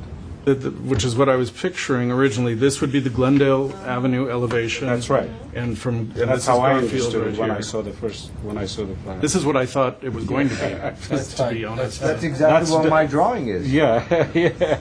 No, your drawing We is the thought other way. your drawing was going to have a roof that Your drawing is, spanned. you're saying it's Yeah, gonna. you're correct, you're right. Yeah, You're you're right. doing this. Okay. You know. Whatever. Okay. So we're basically going to, yeah, and We're gonna what's your flip timeline? Okay. Now? Yeah. I'm confused what we're running out? doing, but okay, let's move on. Okay, I'll quickly go. We'll see it next time. The board appears, we're going to move the building slightly to the north to allow more landscaping along the Garfield facade, Or they could make the building a little bit smaller to get. or make it smaller. The board is okay with a mixture of opaque and transparent glazing. We'll work on that with them. Is the board okay with a mixture within a single bay, as was proposed? Which will be I'm somewhat not as unusual. much. I think they should work on that detail a bit, especially around that storage room where they And- have a and- wall kind of bisecting a bay. And for maybe any of the bays facing to the west, facing the parking lot, would the board be okay if a bay was partially just stucco rather than glass? Yeah. Okay, so we'll work on something like that. The board has to have a low bulkhead placed under each of the storefronts. There's no, the height seems okay. We'll wait till we see how everything pans out. Landscape, tower, bulkheads, show streets on plan, tower at the corner. All the staff conditions, I believe, that haven't been reiterated by the board are still in play? Slowly, yes. Which means... The only ones I did have that we did mention was providing ventilation for the HVAC units. Right. And also trying to perhaps get away from some of that column caps. Right. To more of a contemporary, More of a thick coping, maybe? Yeah, something, Yeah. that would be more in line with what we're trying to accomplish here. Did you also still want the height to come down to, that was one of the staff's recommendations? No, I think we just said the height, we were Yeah, okay we'll with leave it, and then if that's a condition next time, if you think you can do it then. We did have a condition to relocate the HVAC possibly to the roof, and if it's hidden by the parapets, then we might be okay with that. And they don't have to worry about screening it. We asked to identify signage locations, not necessarily the final sign, but just the locations.